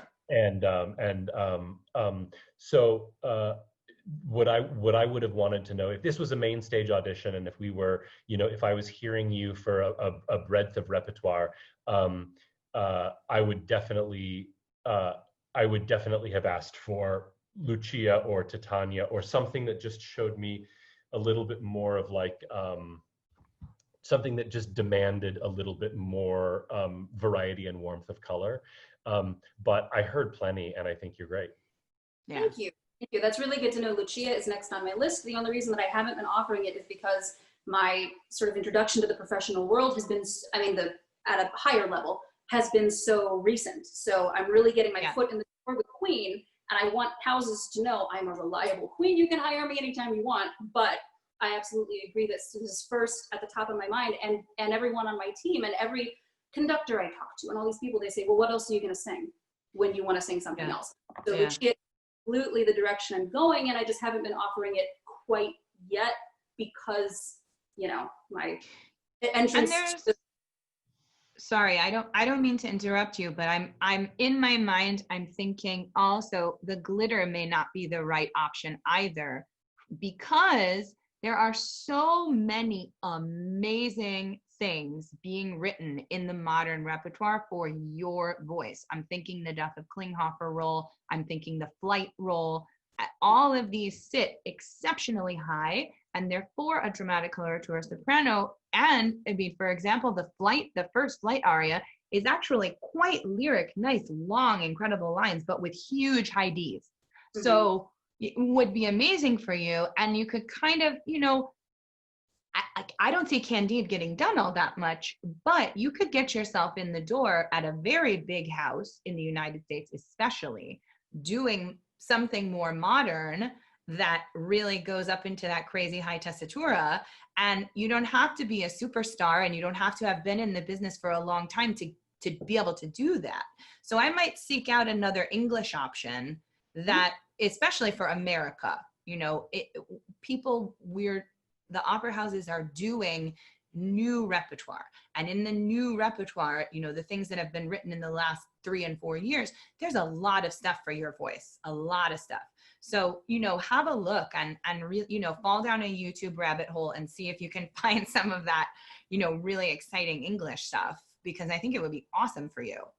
Yeah, absolutely. Flight is also on my list. There you go. There you go. But I think for people, you know, my takeaway from this is for people watching that this was a perfect illustration of that point that I made a million times, but I'll make just one more time, which is, you know, there's nothing more powerful than somebody who just kind of walks in the room and says, like, I know exactly why we're all here. It's so that you learn these things. You want to learn this about me. You want to know that I can do anything, that I'm reliable, that you know, my German is great. You want to know, you know, there are just a bunch of things you want to kind of make sure I know about you, so that, you know, and it's a different list of things if what's at stake is 1 or 2 years in a developmental young artist program. What was at stake here, very clearly, you know, she walked in, and the minute she kind of started singing, it was very clear we were talking about, like, oh no, I'm here to get a contract for a role. You know what I mean? Yeah, and that's, for sure. and that's great. So you know, I think that that was a very clear. I like the trajectory of these mock auditions, because I think that they're very it illustrates the point. We're going. Yeah, exactly. Yeah. Right now, I just want to talk about one more thing. And I love your voice. I think you're absolutely spectacular. When we received your application and information, I actually was not going to put you on this class because I didn't get it. Because what you sent was not representative of what you actually do. And going into this fall, where things are going to be a lot of video submission, I kind of wanted to use this as a learning moment for you and for everybody else on the class, that what Josh is saying is so true, maybe even more so when you're doing things virtually. So I believe you sent us Nixon. Did you send us an example of Nixon in China? Is that right? I did, yes. Yeah. It was the thing that I had. Sorry. So what I heard was a really great voice, but I didn't hear what it could do. And then Ryan, who knows you very well, said, have you never seen her videos of her hanging upside down singing Queen of the Night? And I was like, well, wait, I want to see that. Send me that. So he did. And then I went, oh yeah, this girl's a superstar. So not knowing you, because what you sent was not super representative of what you actually do, I didn't get to download anything, because I was like, okay, yeah, this is a great voice, but what makes her so special that I want to put her on Josh's class? And then when Ryan sent the Queen of the Night of You hanging upside down on silks, I was like, holy crap. Not only is this girl an amazing queen and an amazing singer, but what an athlete also. Like, if you guys haven't seen this video, you must go to YouTube and watch Raynell sing Queen of the Night hanging on silks. It's unbelievable. It's unbelievable. So just for your future reference and for everyone who's on the class today, this is going to happen. We're not going to be able to fight it. Okay. The auditions and any auditions that are going to happen coming up are going to have to happen via video submission. And even if it's not something that's from the last, 3 months, but it's something you really believe in, that's what you need to send me. And that's what you need to send Josh, so that we can go, oh yeah, this girl's a star, even from a video. Does that make sense? It does, absolutely. I have a question about that. So tell me. If my work ends up holding this fall, I'm going to be in a bunch of different opera houses in a bunch of different cities. When we're recording for submission, would it be appropriate to, I'm probably not going to have access to the stage, and I'm probably not going to have access to any churches because I don't know anybody there. Would it be okay to be recording in a larger rehearsal room or in a? Okay, absolutely. Write the rehearsal department of any theater that you're at and say, hey, I would love to have a space, even if it's a small rehearsal room. If you have an external mic, we're going to hear the sound really, really well. For your voice and with the overtones of your voice, you are going to need an external mic. So spend the $150, get the Shure M88, stick it in the end of your iPad, and just be happy with that. Write it off, right? But with bigger voices and with the overtones series in a voice like yours that sits nice and high, the iPad mic, the computer mic, the iPhone mic is not going to pick it up. And we're going to hear this kind of not flat under pitch sound, but this flat sound with no color. Right? So you really need the external mic, but there's zero problem. I do it all the time. Go to the rehearsal department and say, hey, are there any rooms available later on today? I don't have rehearsal today. I'd like to practice or whatever. They'll give you a room. Absolutely. They all will. They all want to help. Right. And then a further question for anyone that's going to be in the States, because we have no idea what the fall is going to bring. Would you recommend people record in their home or record try and get a church or a university hall? Or, what if nothing is open? What if there's a lockdown? And everyone knows that we're working with restrictions, but what is your advice in that situation? I'm going to let Josh answer this too, but we've definitely, we've had conversations with a couple of different people now in the last couple of weeks, and the consensus seems to be the same. The space, number one, if you're in a church, if it's a very resonant church, it's actually going to do more harm than good for you, because the sound quality on the video is going to be overwhelmed completely by the church. So it's not so terrible if you set yourself up in your living room with a nice background, your iPad and an external mic, a halo light or nice lighting, and make your recording. There's not going to be any problem with that. And, the video quality is going to be what the video quality is going to be, but the sound quality is actually what's going to be really important for video submissions for auditions, because we have to go by what's on the video, and so the microphone becomes, the external microphone becomes something that you just have to spend the money on, especially with a big voice or a voice that sits very, very high like yours, just because the computers, they can't handle it. Josh, I'm gonna throw this over to you from the casting side of the table. If and when you start looking at the video submissions, what are you looking for, and do you care if they're in their living room? No, the thing that's the most important thing is for my purposes is that what is useful for me to get to learn as much as I can, for you to download all this information that I need to get from you. It's a completely different set of criteria than it would be for like a studio recording made for someone's listening pleasure. I need to learn things about the voice. I need to learn things about, about you. So in that regard, I agree completely that any studio element added to it, any reverb, anything made to change it so that it creates a listening pleasure for me as compared to just a kind of scientific, delivery of what you do is something that's going to work against you. So I think we're looking for, I don't care where it is, I don't care what it looks like. I mean, what I mean is, I don't care where it is or what it looks like, as long as it is representative of what you're able to bring. Does that make any sense? And Absolutely. So, yeah, that's kind of Raynell, great questions. Everybody in the chat is very thankful to you for those questions. Yeah. Bravo. Wonderful, wonderful singing, beautiful voice. Yeah, bravo. I think the best test, by the way, the best test of that would be for you to just play it for someone and say, like, to a friend, like, does this sound like me in the room with you? And if they say, like, no, it sounds better, it sounds like you in a bathtub, then it's the wrong. Then it's the wrong thing.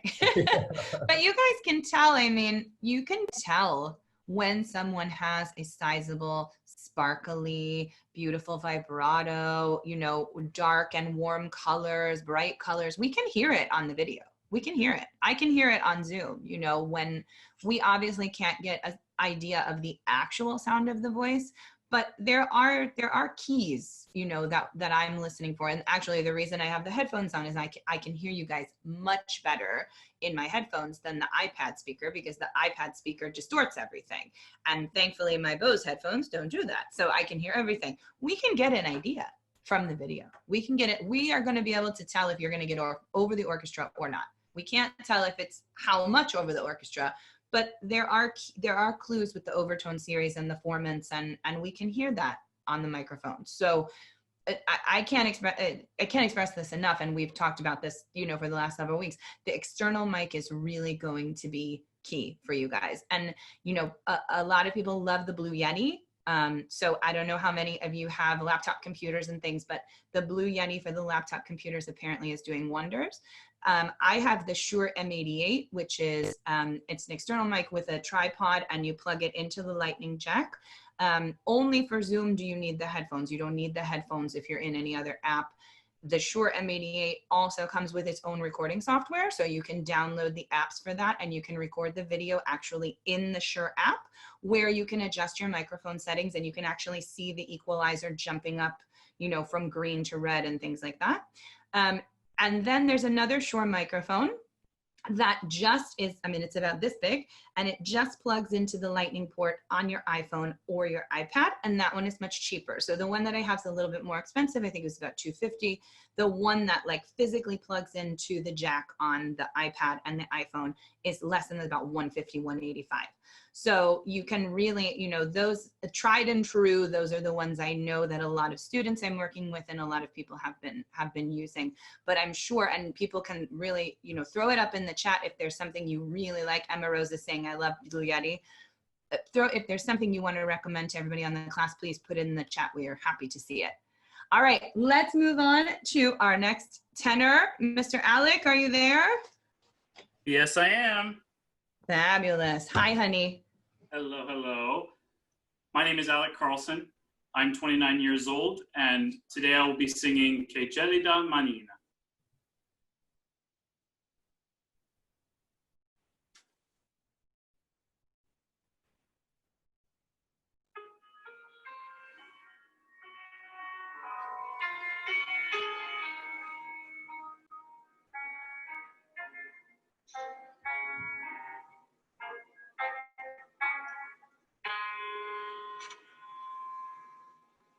Che gelida manina, se la lasci riscaldar, cercar che giova, al buio non si trova.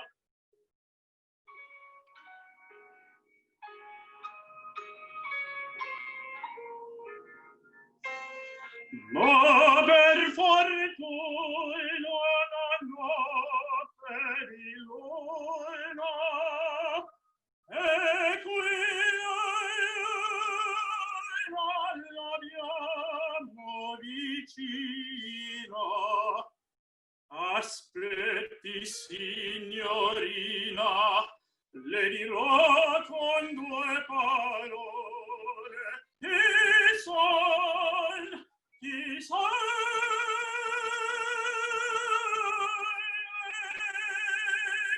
faccio, come vivo. Vuole,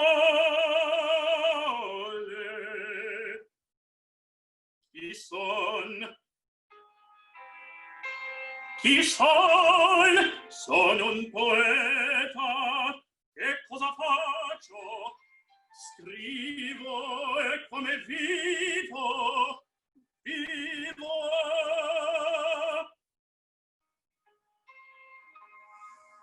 In buona verità mia lieta, già una gran signore, rimedini d'amore, persone per chimere, e per castelli in aria. L'anima mia naria.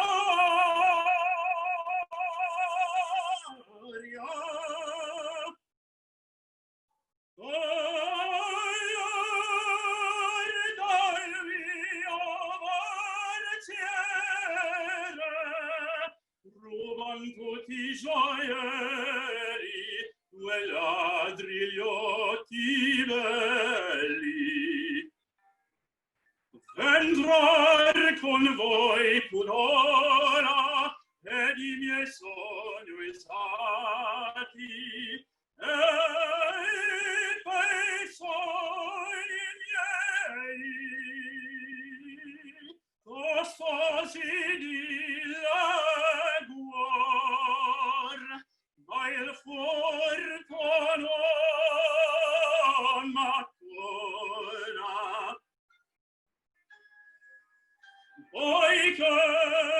Poiché va preso stanza, la stanza.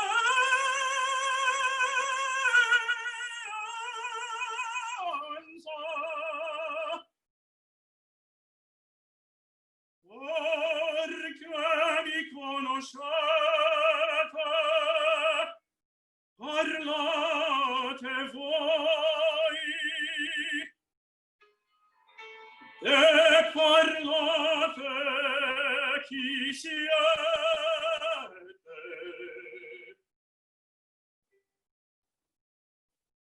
Vi piaccio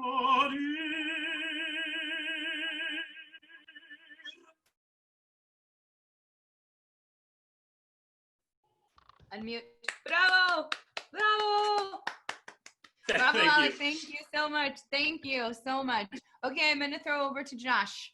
Yeah, I mean, this is another example of, you know, you definitely give me the impression of being extremely experienced. You're very comfortable. You're very, you know, you also walked into the room kind of saying, you know, like Raynell did, kind of saying, you know, the purpose of us being here today is to find out if you have any roles to offer me. You know, I mean, the confidence with which you say, like, you know, this is what I sound like, this is what I sing like, this is what I do well, I'm dependable, I'm gonna do, it's gonna come out like this every single time I do it, whether it's you know, with an accompaniment that I can't control, or whether it's in an opera house. You know, I mean, it is a confidence that I think is something that probably, you know, the impression that you give me is that you've had a lot of stage experience.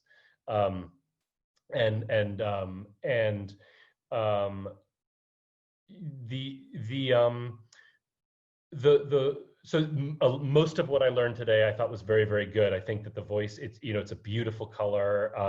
It's a very consistent top to bottom, and that a lot of it has to do with your willingness to just kind of talk through the parts that, you know, we didn't pay to hear anyway. You know what I mean? You know, in other words, don't tax yourself and exhaust yourself on the parts that aren't, you know, you saved it for the moments you knew we needed to hear it. Right. And I thought that was great. I mean, and what it does is that just feels, you know, that just is you present yourself with a level of kind of solidness and in other words, the minute you kind of start singing, I know I can relax. You know what I mean? Like I don't have to worry about anything going wrong. And that's a very nice quality. The one thing I would say which is similar to the conversation that we were having with Jonathan, is that he does something that I think you can afford to give yourself more as a gift. I'm going to give you the gift of being much more free with the way that this music goes. I'm gonna tell you right now that if you want to deliver, I mean, this music is mozzarella and red sauce on a plate. You know what I mean? It is delicious Italianness. And if you want to, if you want to sing for me like you're on a gondola with an oar, you know what I mean? If you wanted to be like, if you just wanted to be like,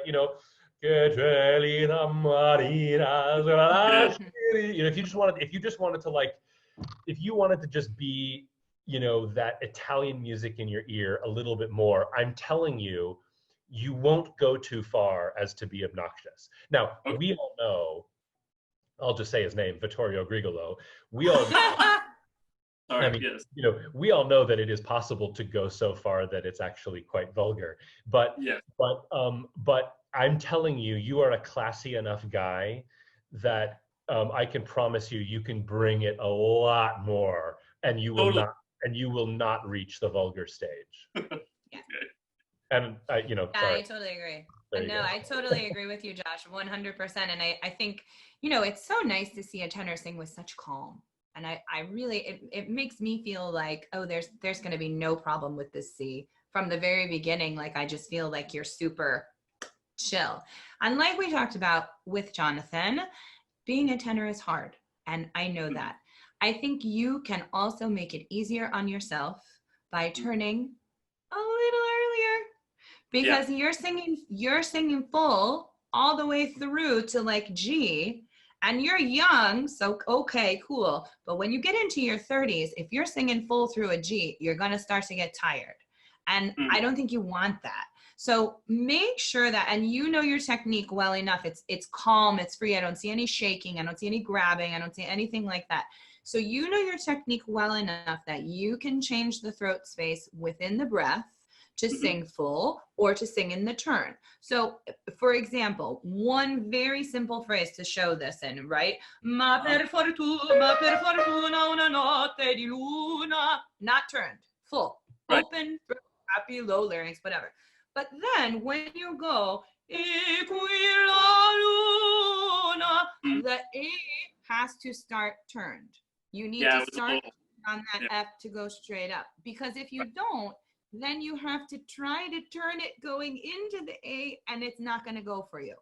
Does that make sense? So then you can't play as much as Josh wants you to, because you're worried about the fact, oh crap, I can't open it because I didn't turn it.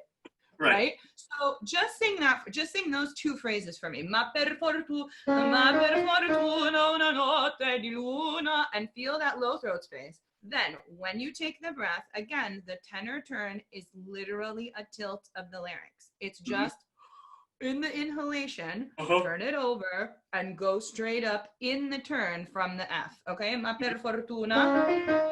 Ma per fortuna notte di luna.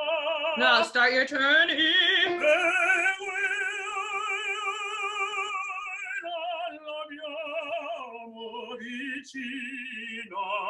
Now you can drag that thing out. And I'm telling you, if you wanted to experiment with gliding between all those notes and just glooping on the melted stringy cheese, I would be so into it.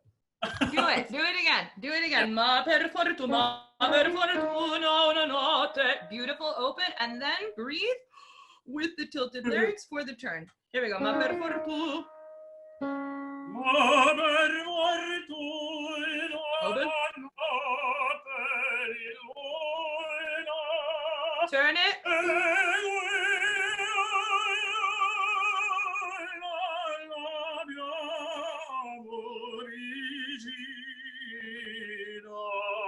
Yeah.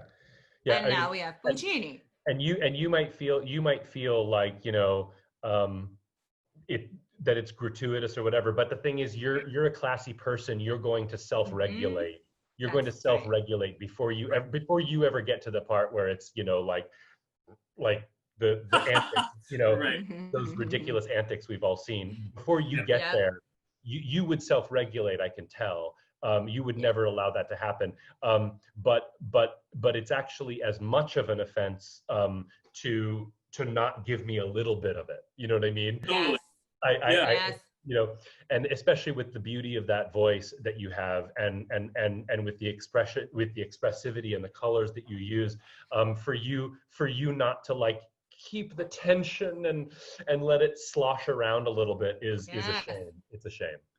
No, but that you can do when you're turned and it's free, and you can just go straight up and you don't have to worry about, I have to change gear. Then you can do that. Alec, do one more thing for me, because when you do the D flat, when you do the D flat to the B flat, you have to turn the D flat. You have to turn, you have to turn it. So when you do aspetti signorina le diroi con due parole, turned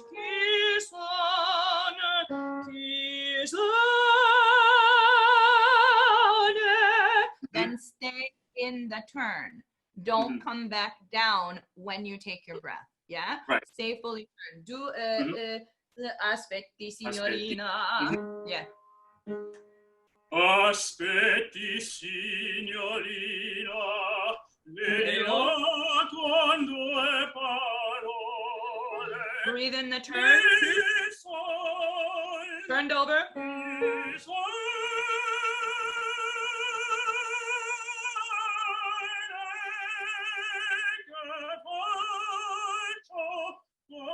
Hello. Hello.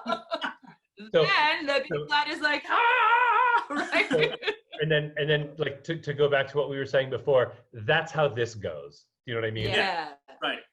Yeah. Alec, you understand, if you don't turn early, the notes don't blossom this way with the full lowering of the larynx, because you then have to make the turn as you're going to the B flat and then try to open it.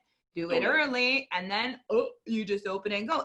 And because the larynx is low and free, the breath is then spent in an economical way. The breath is not trying to fight against chords that haven't been elongated fully. It's just free. Yeah, it's just free.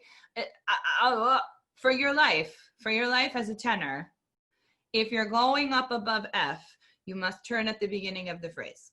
Just in general, just put it in there forever and ever. Amen. Yeah.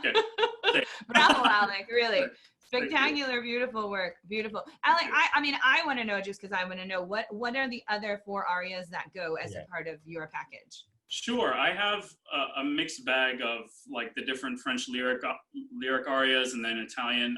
Usually, I would start with like Questa o Quella. Okay.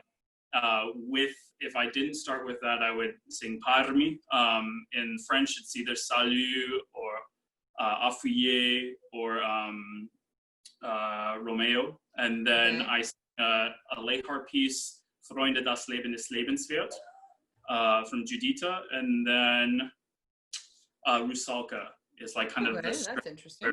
thing, maybe, but you know, the interesting thing for me about all those, which would be great, and I'd love to hear them. But the interesting thing about them is that they all require this thing that we're talking about, which is they all require you to just be unabashed about your you know, freedom with it. And I mean, within the structures that are provided, they all come with an expectation of like Italianness or Frenchness. I mean, they come with an expectation And so I think if you experiment over the next little while, risking much more freedom with those expectations, I think you'll be rewarded for it. Totally. Yeah, Thank you. Totally agree. I totally agree. And I think, Alec, if I don't know, because obviously you have to ask Michael. But I think, and because you're 28, you're 29, so you have competitions that you can still do, right? I think you need one bigger one. I think you need like a Kleinzach or something that's just a little bit like just one little bit reacher higher, because I think the voice is going to open in several years. And I'm sitting here going, oh, I want Kleinzach like right now. So just something like that that's in there for competition's sake, not necessarily to take for a house audition or anything like that, but just to go in there and kind of be like, yeah, give me your money. Right. Bravo, Alec. Bravo. Josh, anything else you want to say? And no, anything that we can answer for you, Alec? No, I mean, we're on pause right now, so but continuing to work with my teacher and being a part of this was really, thank you for that. No, thank you. No, I mean, I think I'm pretty sure about what I am and what I'm trying to sell and right now, and knowing what it's going to grow into, as Jen was saying. But I really appreciate it, and I hope to sing for you again soon. Really, bravo. Josh, if you have a few more minutes, there's a couple of questions in the chat that we didn't get to before. And if anybody has any more questions that they'd like to ask, we'll just take like 5 or so minutes of questions. Anna Montgomery asked earlier in the class, if you have any advice, if you feel ready to move on to the next stage, but the audition results aren't giving you those opportunities. Do you have any advice about that?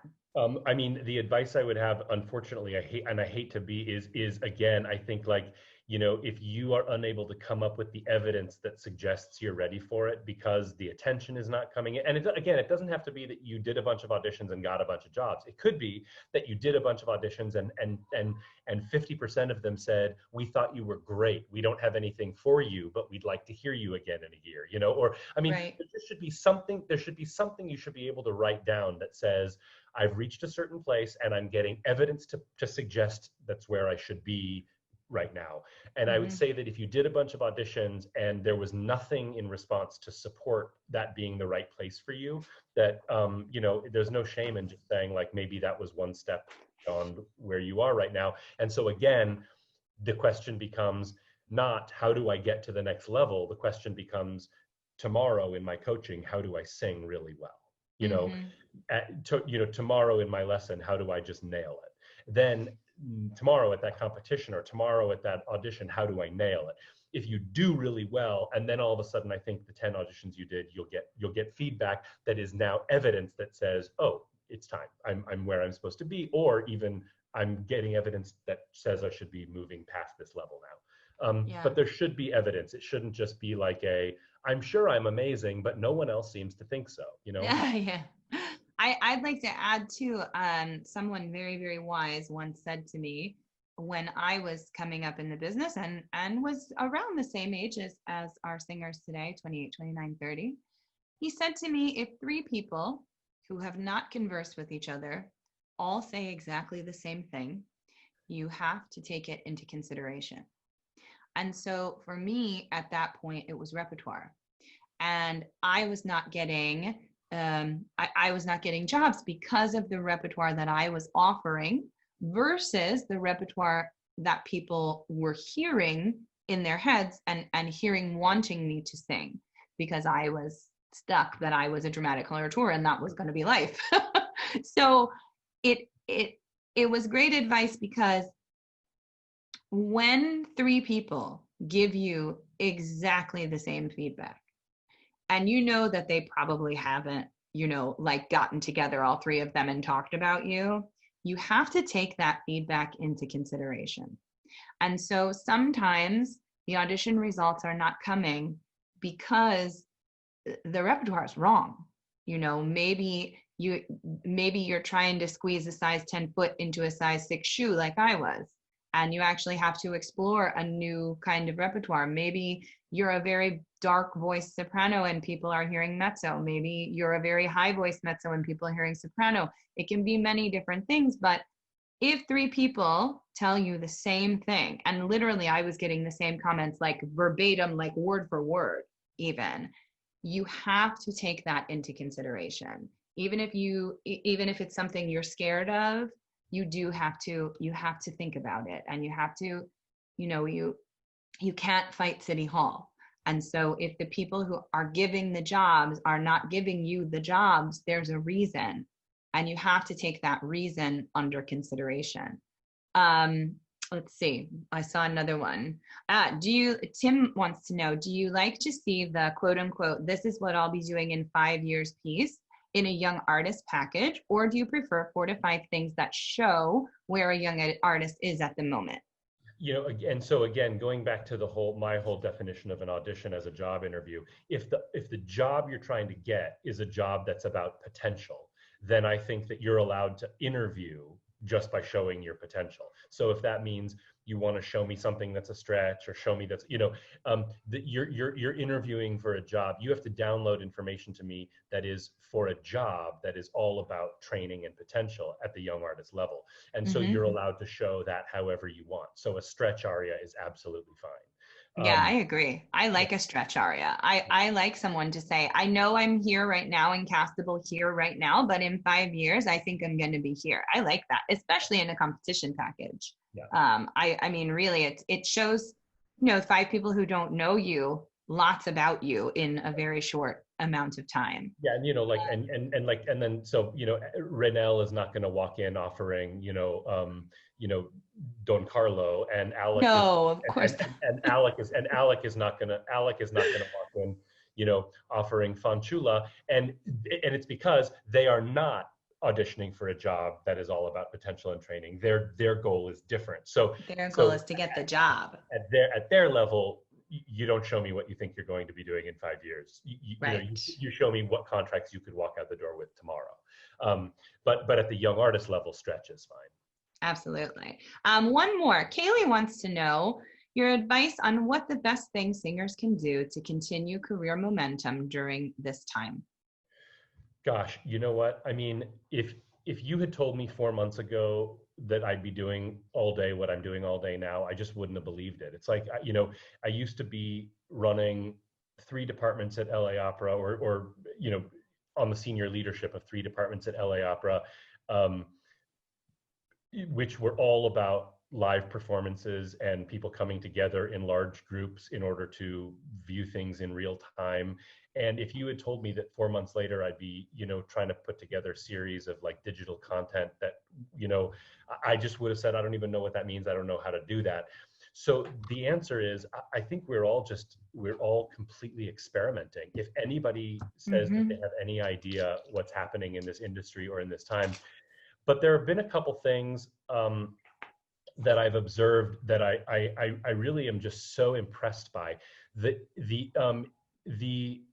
entrepreneurship, the ingenuity. This is really, so often I hear singers who of course I think of as being, the reason that we're all here and the first and most important thing about this industry. But I hear singers feel like they feel kind of like, bottom of the barrel, because there's so many other people making the decisions, and casting is never up to you, and, the money is not great, and, blah, blah, blah, blah, blah. And so, but interestingly enough, and so I understand why it would feel that way as a singer in this business, but interestingly enough, right now, I'm seeing that model shift a little bit. I feel like I'm seeing the creative people coming up with interesting artistic projects, coming up with, asking your composer friends to write operas specifically for the Zoom medium, getting together in small collectives of creatives, of artists who are able to look at this and say, okay, we're isolated. What can we do? How do we do this? How do we create content? Is there a way for us to charge for it so that we make money off our content, or sell it, or, I mean, it's up to you guys. Like this is one of the first time, normally during a regular opera season, what we do at the Opera House, who's in it, none of that's up to you. That's up to other people, and you have to kind of just wait around hoping that we have a job for you. But now I feel like I'm seeing such impressive, ingenious kind of innovative stuff that is all artist driven. And so I don't know the answer to how to keep your career momentum going, except I do think that this is a time period in which if you create good content creatively, it will be something that is to your benefit as an artist and as a career singer. Does that make any sense? Completely. Makes perfect sense. Yeah, absolutely. Well, guys, thank you all so much for being here this afternoon with us. Thank you to our 5 incredible singers, Kayla, Kaylee, Jonathan, Raynell, and Alec. You were truly sensational. Thank you for sharing with us your beautiful gifts this afternoon. Josh, thank you so much for the immense amount of advice and guidance that we have received from you in the last 2 hours. I mean, so much. This class will be up on the Fort Worth Opera, Jennifer Rowley Masterclass page. So if there's something you feel like you missed, if you came in late, anything like that, this will be up next week so that you can watch the whole thing back. And if you missed anything, you can take notes, etc. As always, please follow us on social media. La Rowley 1, Josh is on Instagram, J Winograde, also LA Opera, Ryan Scott Lathan, Fort Worth Opera. We would love to have you on our social channels. And if any of you have the ability and are feeling inspired and you are able to donate to Fort Worth Opera, we would really appreciate it. We will keep bringing you this content as long as we possibly can, but we all know that opera houses are in trouble. You know, right now there's no money coming in and everyone is struggling. Operas companies, opera singers, everybody, musicians, everyone. So if you can donate at this time, we would certainly love it. If you cannot, please don't worry. These classes are free. We are not asking you to give us any money or pay for any of these classes. But if you can make a donation, we would really, really appreciate it. Next week, we have for you on Thursday at 1 p.m. Eastern. I'm sorry it's early, but it's during business hours, a Zoom live lecture on taxes for opera singers. And this is with a certified accountant, my certified accountant, as a matter of fact, who will talk specifically about taxes for singers. So it will be about the LLC, it will be about the 1099, it will be about deductions, it will be about what you can do, what you can't do. And this is from someone who has run the financial side of my career for 8 to 10 years now. So he knows the business, he knows the deductions, he knows. So 1 p.m. Eastern time, you guys are all knowing about this before everyone else. So like always, if you want to audit this class, send Ryan an email at masterclass@fwopera.org, and you will be added to the list of auditors. And then next weekend on Saturday at 2 p.m. Eastern time, we will have our very special guest, Ken Benson, artist manager and someone who sits on literally every competition panel in the country to do a class all about competing. It will be all about competitions. It will be about the repertoire for competitions. It will be how to do a competition audition. It will be completely about competitions. So again, you guys all get to know about this before we put it on social media on Monday, so you get the first spots. So you can again send an email to masterclass@fwopera.org to be a part of this class as well. You can send both of them at the same time for Thursday and Saturday if you want. You don't need to send 2 emails, but send an email to reserve your spot.